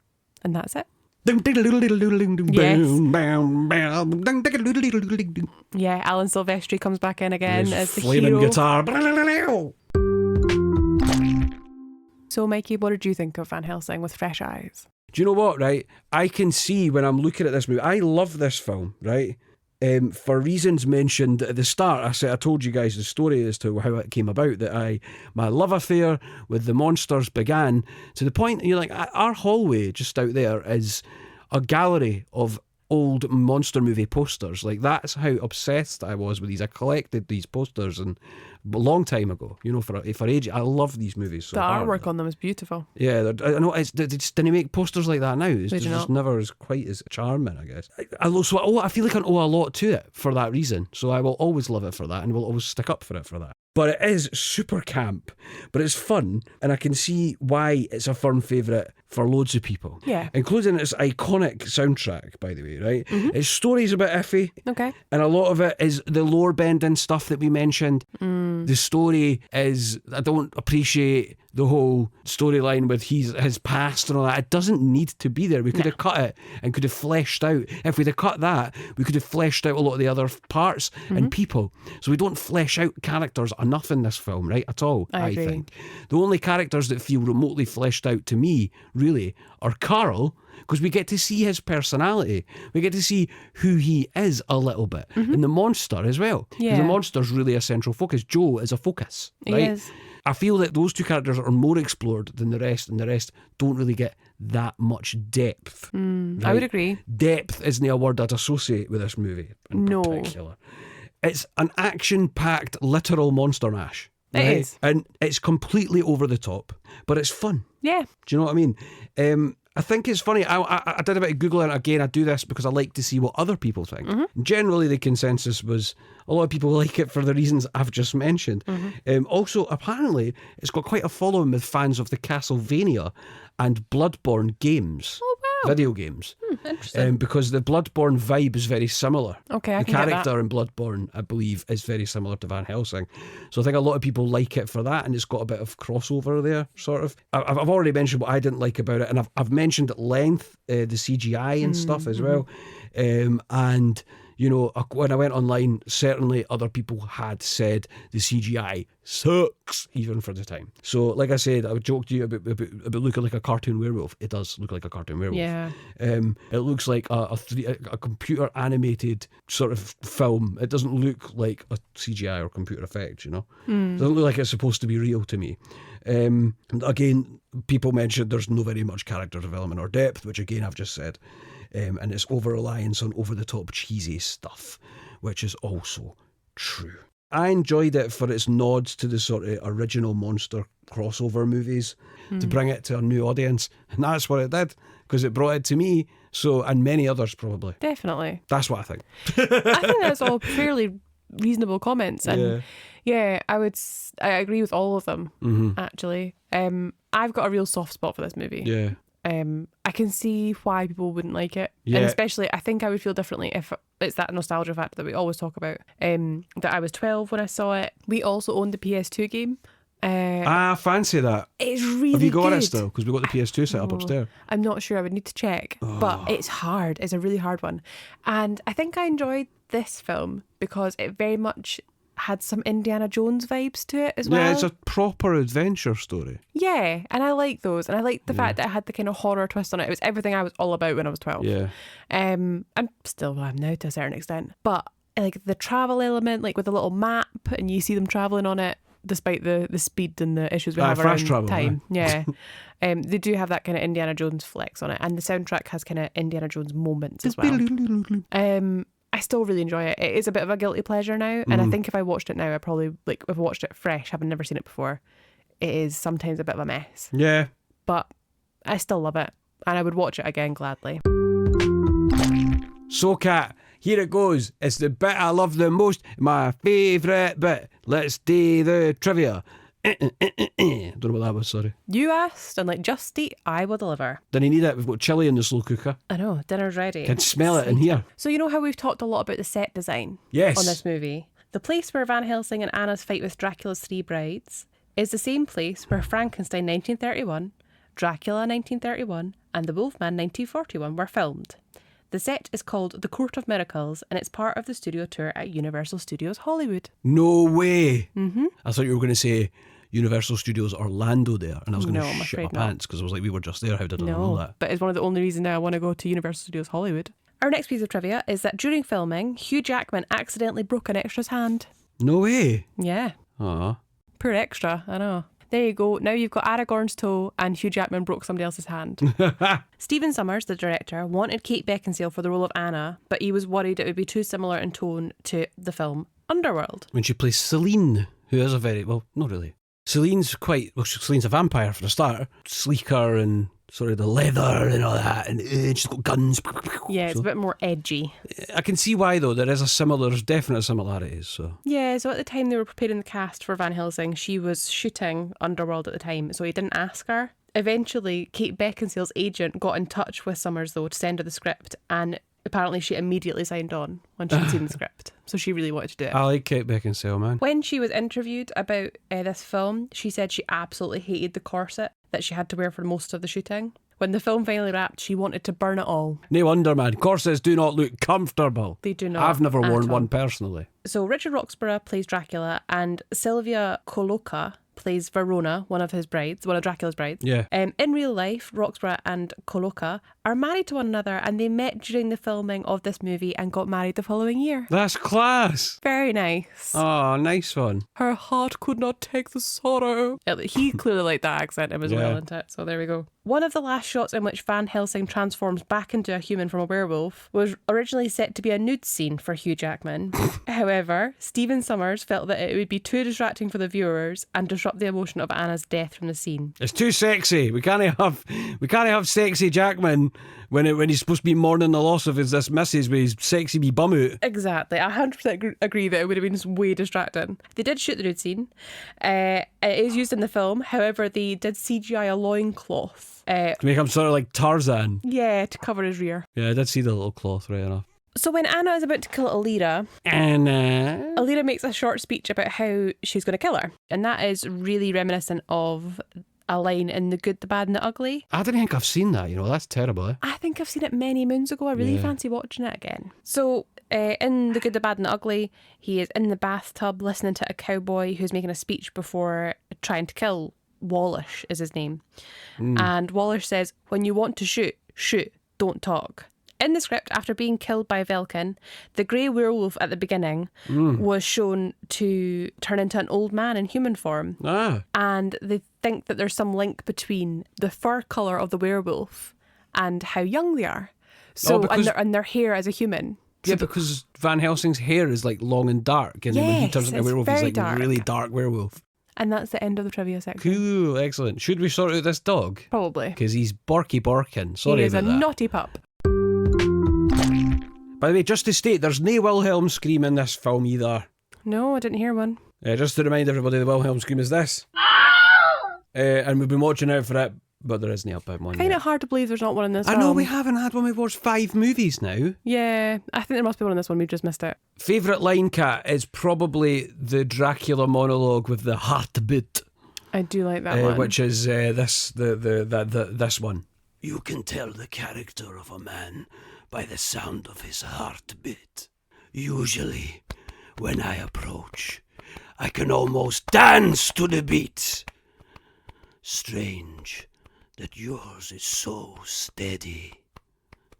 That one. I like that line. I think it's cool. Absolutely. Richard Roxburgh is really cool as Dracula, I think, and that line's really cool. And he is great. He delivers it so well. And even though I don't like the little Gabriel subplot, it doesn't really allude to that specifically, but it does give us a little bit of, like, it shows us that Van Helsing's a badass because his heartbeat isn't really fast because he doesn't really care, and he's no really scared of Dracula at all. No. Dracula's used to people being terrified of him, which is probably why Dracula finds him quite endearing as well as the fact they've got the history and everything. So I think there's a lot about that little line that there's more than it just appears on the surface. Yeah, I agree, and I think they should have leaned into it more. Aye. The fact that, like, this is Dracula's bread and butter. Like, hunting monsters is like my Excel sheet to him. Yeah, it would be cool if we saw Dracula being irritated by Van Helsing more. Do you know what I'm saying? So yeah, that's what I think. That would be interesting. What about yours, Bobby? The one that I probably talk about most often is, do you like to fly, Anna? I do that one a lot. The one that you say more often, actually, in real terms and in real life, is too bad, so sad. You do that all the time. I do that a lot. Like, I just love the bride's attitude in general. Aye. So I think I'd be happy to name either of those two as my favourite lines from the film. Favourite sounds, Kat? I've got one for this one. Did you have one? I do have one. What was yours? Mine came quite early on. Oh, aye. I like the sound that Dr Jekyll makes when he turns from Mr Hyde to Dr Jekyll just before he hits the ground. He goes... It just, like, imagine, being in some sort of fugue state and then waking up and you're just about to hit the ground and you're like, oh God, I've lost an arm. Like, what's happening now? Like, I can imagine it being like, when you drink too much and you can't really remember what's going on. Oh, yeah. And the night comes back to you piecemeal. That I must be what remember it's it like. well, but I don't miss it. No, nor do I. We'll just hear that one again. Yes, please. For me, it was the little fizzing whizzbees. I know that's not what they're called. I think that's was that not a sweetie in Charlie and the Chocolate Factory? I'm not sure if it's Charlie the Chocolate Factory or if it's Wonka. Harry Potter. Harry Potter. Oh, maybe. Oh no, it's Harry Potter fizzing whizzbees because they're in the Hogwarts Legacy as well. You see people eating them all the time, and they're like in the corridors and that. The fizzing whizzbees, what I'm referring to is the little hand saws, right? And they sound like this. How satisfying is that? It is. They're like rotating ninja stars. Oh, I love it. It's so cool. I can't remember if you get to use them in a game. Probably. Oh, I hope so. Yeah. Hope so. We can YouTube play it this later. game. We're going to get C and J to get looking. Yeah, we can ask them. So, Kat, it's time to look at the reviews. Let's see what other people thought of this movie. Obviously, we know, given the scores that we've covered, which were, just to remind you... So 24% on the tomatometer and 57% on the popcorn meter. So this person has written, Most of the movie is garbage, but the opening scenes in black and white strongly evoked for me the best of the Universal monster movies of the 1930s. Those scenes are worth the price of admission. We did say that those scenes were good, yeah. We did, and I think... I like it they've stated the 1930s specifically. Yeah, so all the ones in the Like, we didn't get the 50s. Wolfman until 1941. Yeah. We didn't get the Creature from the Black Lagoon until 1954. So Who, by the way, is absent. Yeah, sad. No Phantom, no Creature. Two of my favourites. I've got a big Creature from the Black Lagoon tattoo on my leg because I love that movie so much. It's a great tattoo. It's one of my favourites. Thanks, Courtney. She's the best. She was one of the first tattoos she did on me, you know. I forget which order they came in. Me too. You do forget. You don't remember, especially when you're getting lots of little ones. So this next person wrote, don't believe the critics. They clearly lie. I have no college degree for film, but I can say with certainty that some films reach the big screen in order to pump some money. What? Bad CGI, but at IG, it was 2004. What the hell is that? I think say? it's meant to be if. All right. Bad CGI, but if it was 2004, shitty acting and, well, Dracula dies from a bite to the neck after so much hyping of the battle, I just don't get it. It's so overwhelming. So overwhelming for such an underwhelming ending. I'm confused by this whole thing. Yeah, it's a bit of a cryptic one, this one. Yeah. Do they like it or not? I can't tell. I don't think so. I think they very much don't Don't like believe it. the critics. They clearly lie. But the critics said they didn't like it. I know. That's what I didn't get So, either. oh, man. Wow. Yeah. All right, the next one's a wee bit longer. I officially have a new favourite movie. This movie must have suffered from bad marketing or was ahead of its time if people didn't like it. It's very fun, campy, and honestly interesting plotline. Like, it is so over the top for everything. I like the actors did... by the way, I'm trying to read this as it's written, so... I think the actors did an amazing job keeping a straight face while doing and saying dumb stuff. Hugh Jackman gives a performance that he definitely channeled for Deadpool. So if you like him in that, you'll get to enjoy another fun performance from him. That's interesting. So this person's written this in the past year or so. Yeah, these are all quite recent reviews. Yeah, but someone's written this because Deadpool only came out just last year. So Yeah, I think these all might be from like the middle of last year to now. Yeah, that's cool. It's interesting because especially that's why I like Rotten Tomatoes reviews because people can add them anytime. And they're short. Some of them. Well, this one's a wee bit longer. Yeah. Also, Some are like, longer, yeah. I do think it's funny that this one has picked out Hugh Jackman's performance when clearly, like, we've obviously picked up that his accent's quite patchy. Yeah, it's really, really bad. The whole cast really did a great job towing the line between serious and goofy. It's got fun Buffy-esque action and special effects, some amazing deadpan humour, really cool monster designs and lore. I wish this had become what Scream is to slasher movies, but for monster movies. Very fun watch. It's on Netflix right now. It gave me a lot of giggles. I like this review. In that, like, Because they mentioned Buffy. Well, obviously, yeah, love Buffy. But I do agree with it. That end portion, though, like, I really felt that this movie was teeing itself up to become a series. I know, man. Where's Van Helsing too? I know. I really feel like it would have gone from strength to strength. But Van Helsing versus the Creature from the Black Lagoon. yeah, totally. I could have seen that. But yeah, I agree with most of what this person's saying. And that it is quite campy and fun. And if you take it for the action, adventure, horror movie that it is, as I say, very light touch on the horror. But it's an enjoyable piece overall. Next person wrote, honestly, don't see what the hate is for this film. I love it and watch it over and over again. Have done so for many years and will do for many more. Just wish they would have made the sequel or a prequel. I'm open to the idea of a prequel, actually. Aye.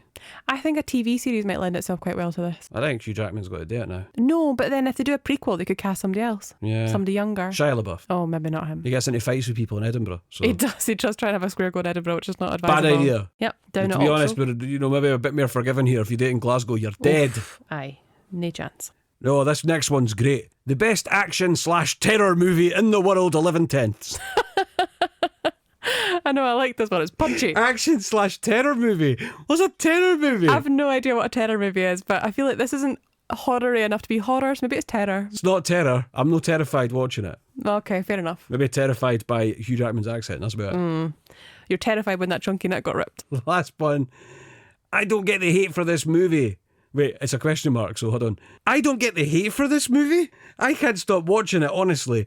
Was first introduced to it by my dad, who also loved it. The only complaint I honestly have, the other female lead, I forgot her name, but she was a bit annoying. Everything else was 100 tenths. Yeah.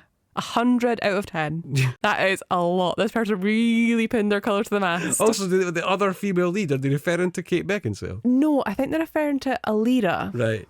I know what lurks in your lusting heart. I like Alira. Yeah, I like Alira too. Sorry, I don't know why that was a wee impromptu impression. Yeah, you got a little freebie there, guys. Aren't you lucky? You're not. So, Kat, fresh or rotten? It's a bit of a tough one. It is a tough one, and I get you. The content is rotten, but for me, this movie will always be fresh. I like it, and I'm quite fond of it. Yeah, as you'll have gathered as we've talked about this movie, we love this film. I think my 17-year-old Mikey would be like, what do you mean it's rotten? If I was to say it was rotten. So I can't say it's rotten, even though it is rotten, really. You know, there's a lot we've discussed here. There's a lot wrong with it. There's a lot of nonsense. There's a lot of terrible shots, bad CGI, over the top this, over the top that, shaky as hell plot. But it's no, I can't say it's rotten because it still brings me a lot of joy. It brought me a lot of joy then. I was obsessed with it then. And if it wasn't for this, I wouldn't have my love affair I've had with the monsters since I was 17, which has been half my life now. Yeah. 20 years I've had the monsters in my life, and if it wasn't for this, I'm not sure I would have discovered them quite as easily or have as much accessibility, you know. So for that reason also, I can't say this is rotten. And also, we've watched it so many times and we will continue to watch it. And when I have a child, hopefully, maybe one day, they'll be watching it because I'll be like, you need to watch Van Helsing, it's great. I think that's it. And I think that's perfectly reasonable. Yeah. And this definitely falls into guilty pleasure for me. Yeah. And I know that it's bad. What lurks in your lusting heart? Sorry. This is it. Like, it's endlessly quotable in this household, and that won't stop anytime soon. No, it will not. So Van Helsing will live here forever. If anything, it's going to get worse now because we've just talked about it for however many hours we've talked now. Oh, goodness, yeah. And as for the question of would you watch it again? Oh, yeah, we'll be watching it again. I might watch it again tomorrow. Probably not. But maybe not quite as soon as that, but definitely not in the too distant future. we have it on Blu-ray for a reason. This is it. Just to mention at this point too, we hadn't said earlier, thanks to Michael for asking for this one. Yeah, absolutely. We were more than happy to do this one because we both like this film. Yeah, Michael requested this, so thank you, because it gave us an excuse to do it. Yeah. It pushed it well up our list because we wanted to do it, so I was blown away because I put out, they've not got loads of followers on Instagram. I put out a story just to say, guys, if you've got a rotten film you want us to cover, please do. And we got responses and it was awesome, and then they're added to the list quite a bit, actually. It's excellent to have a community of people who are willing to suggest rotten films. Well, it is.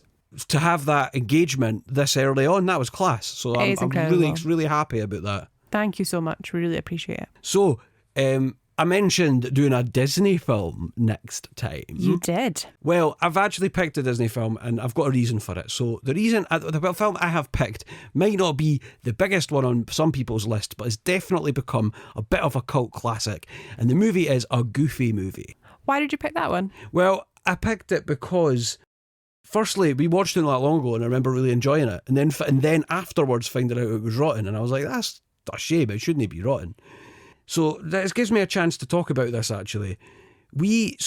I got really into podcasts a long time ago, but when I was in hospital for quite some time and I got out and stuff and I was doing a lot of physiotherapy and walking and all the rest of it, I got into listening to, one of my favourite TV shows is Adventure Time, which is an animated show from Cartoon Network, which is wild, it's fun, it's beautiful, it's got some brilliant stories told there. It's actually quite emotional at times. Mm-hmm. It has a lot. It's a huge range. It's silly. It's fun. It's everything, right? Yep. Adventure Time is such a great show, and I can't recommend it enough, especially given that it's little 10-minute episodes. You can watch it anytime. I've got the Blu-ray, the whole box set. Love it. It's one of my favourite things I own, right? Matt and Amy are two people who across in the US, currently Texas, right? I think it's Texas. And they cover... They do a podcast called Oh My Glob, which is a reference to a term in Adventure Time, right? I got into that and I started to email in to the show. I'd never emailed into a podcast before. Matt and Amy got back to and read every email I sent in, right? Oh, that's nice. To the point where it got to the point where I kind of started to get to know them a little bit. Mm-hmm. So much so that Matt and Amy have actually already heard the first episode of Rank Rotten, the Madame Web one. I sent it to them so they could check it out and see.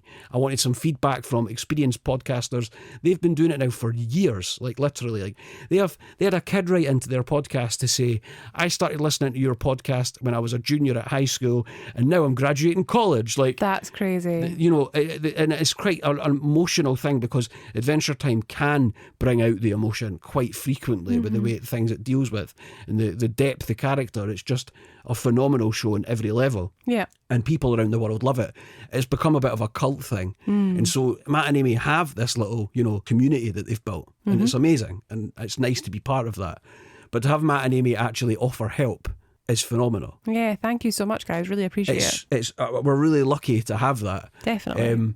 And anyway, I thought, well, if I'm going to do a Disney film, I know that Matt especially enjoys a goofy movie. So I thought, well, we'll do that. They've actually requested some rotten films for us to do. Excellent. Which we'll get to for sure. They haven't requested a goofy movie because I don't think they knew it was rotten. Yeah, so see? I've let Matt know that it is and that we're going to cover it. So we'll be doing a goofy movie once we come back from Disneyland. That seems like a good plan. There's my reasons for it. And it also gave me a wee chance to talk about Matt and Amy because they are going to come up frequently on the show because they've put in few requests and they're really excited about us doing this, but they're also excited about helping, which is awesome. That's really nice. That's just the people they are. Lovely people. Thank you again, guys. Totally. Really and like I say, appreciate if you do watch Adventure Times, I know there's people out there who do, check out Oh My Glob, an Adventure Time podcast. It's awesome. And the vibe is great. It's very chilled out. I love listening to it on my dog walks. I listen to it every week on my dog walks. If you do like Adventure Time, go and check it out. If you don't like Adventure Time, watch it. Wonderful. That sounds great. And if you would like to be like Matt and Amy and send us in some recommendations, you can reach us on social media through Instagram at RankRottenPod. Yeah. And also on Threads at RankRottenPod too. And you can also reach us by email. Our email address is rankrottenpod@gmail.com. That's rankrottenpod@gmail.com. All movie recommendations are welcome. Absolutely. We've got a list which is ever growing thanks to people telling us, and we speak to friends and they're like, oh, can you do this? Or, oh, I've just seen this is rotten, you should do this. I love it. So thank you for joining us on our journey to Transylvania. Excellent. I had to squeeze one last one in. Absolutely. Alan Silvestri will be thrilled. Oh, aye. And just one last one of these.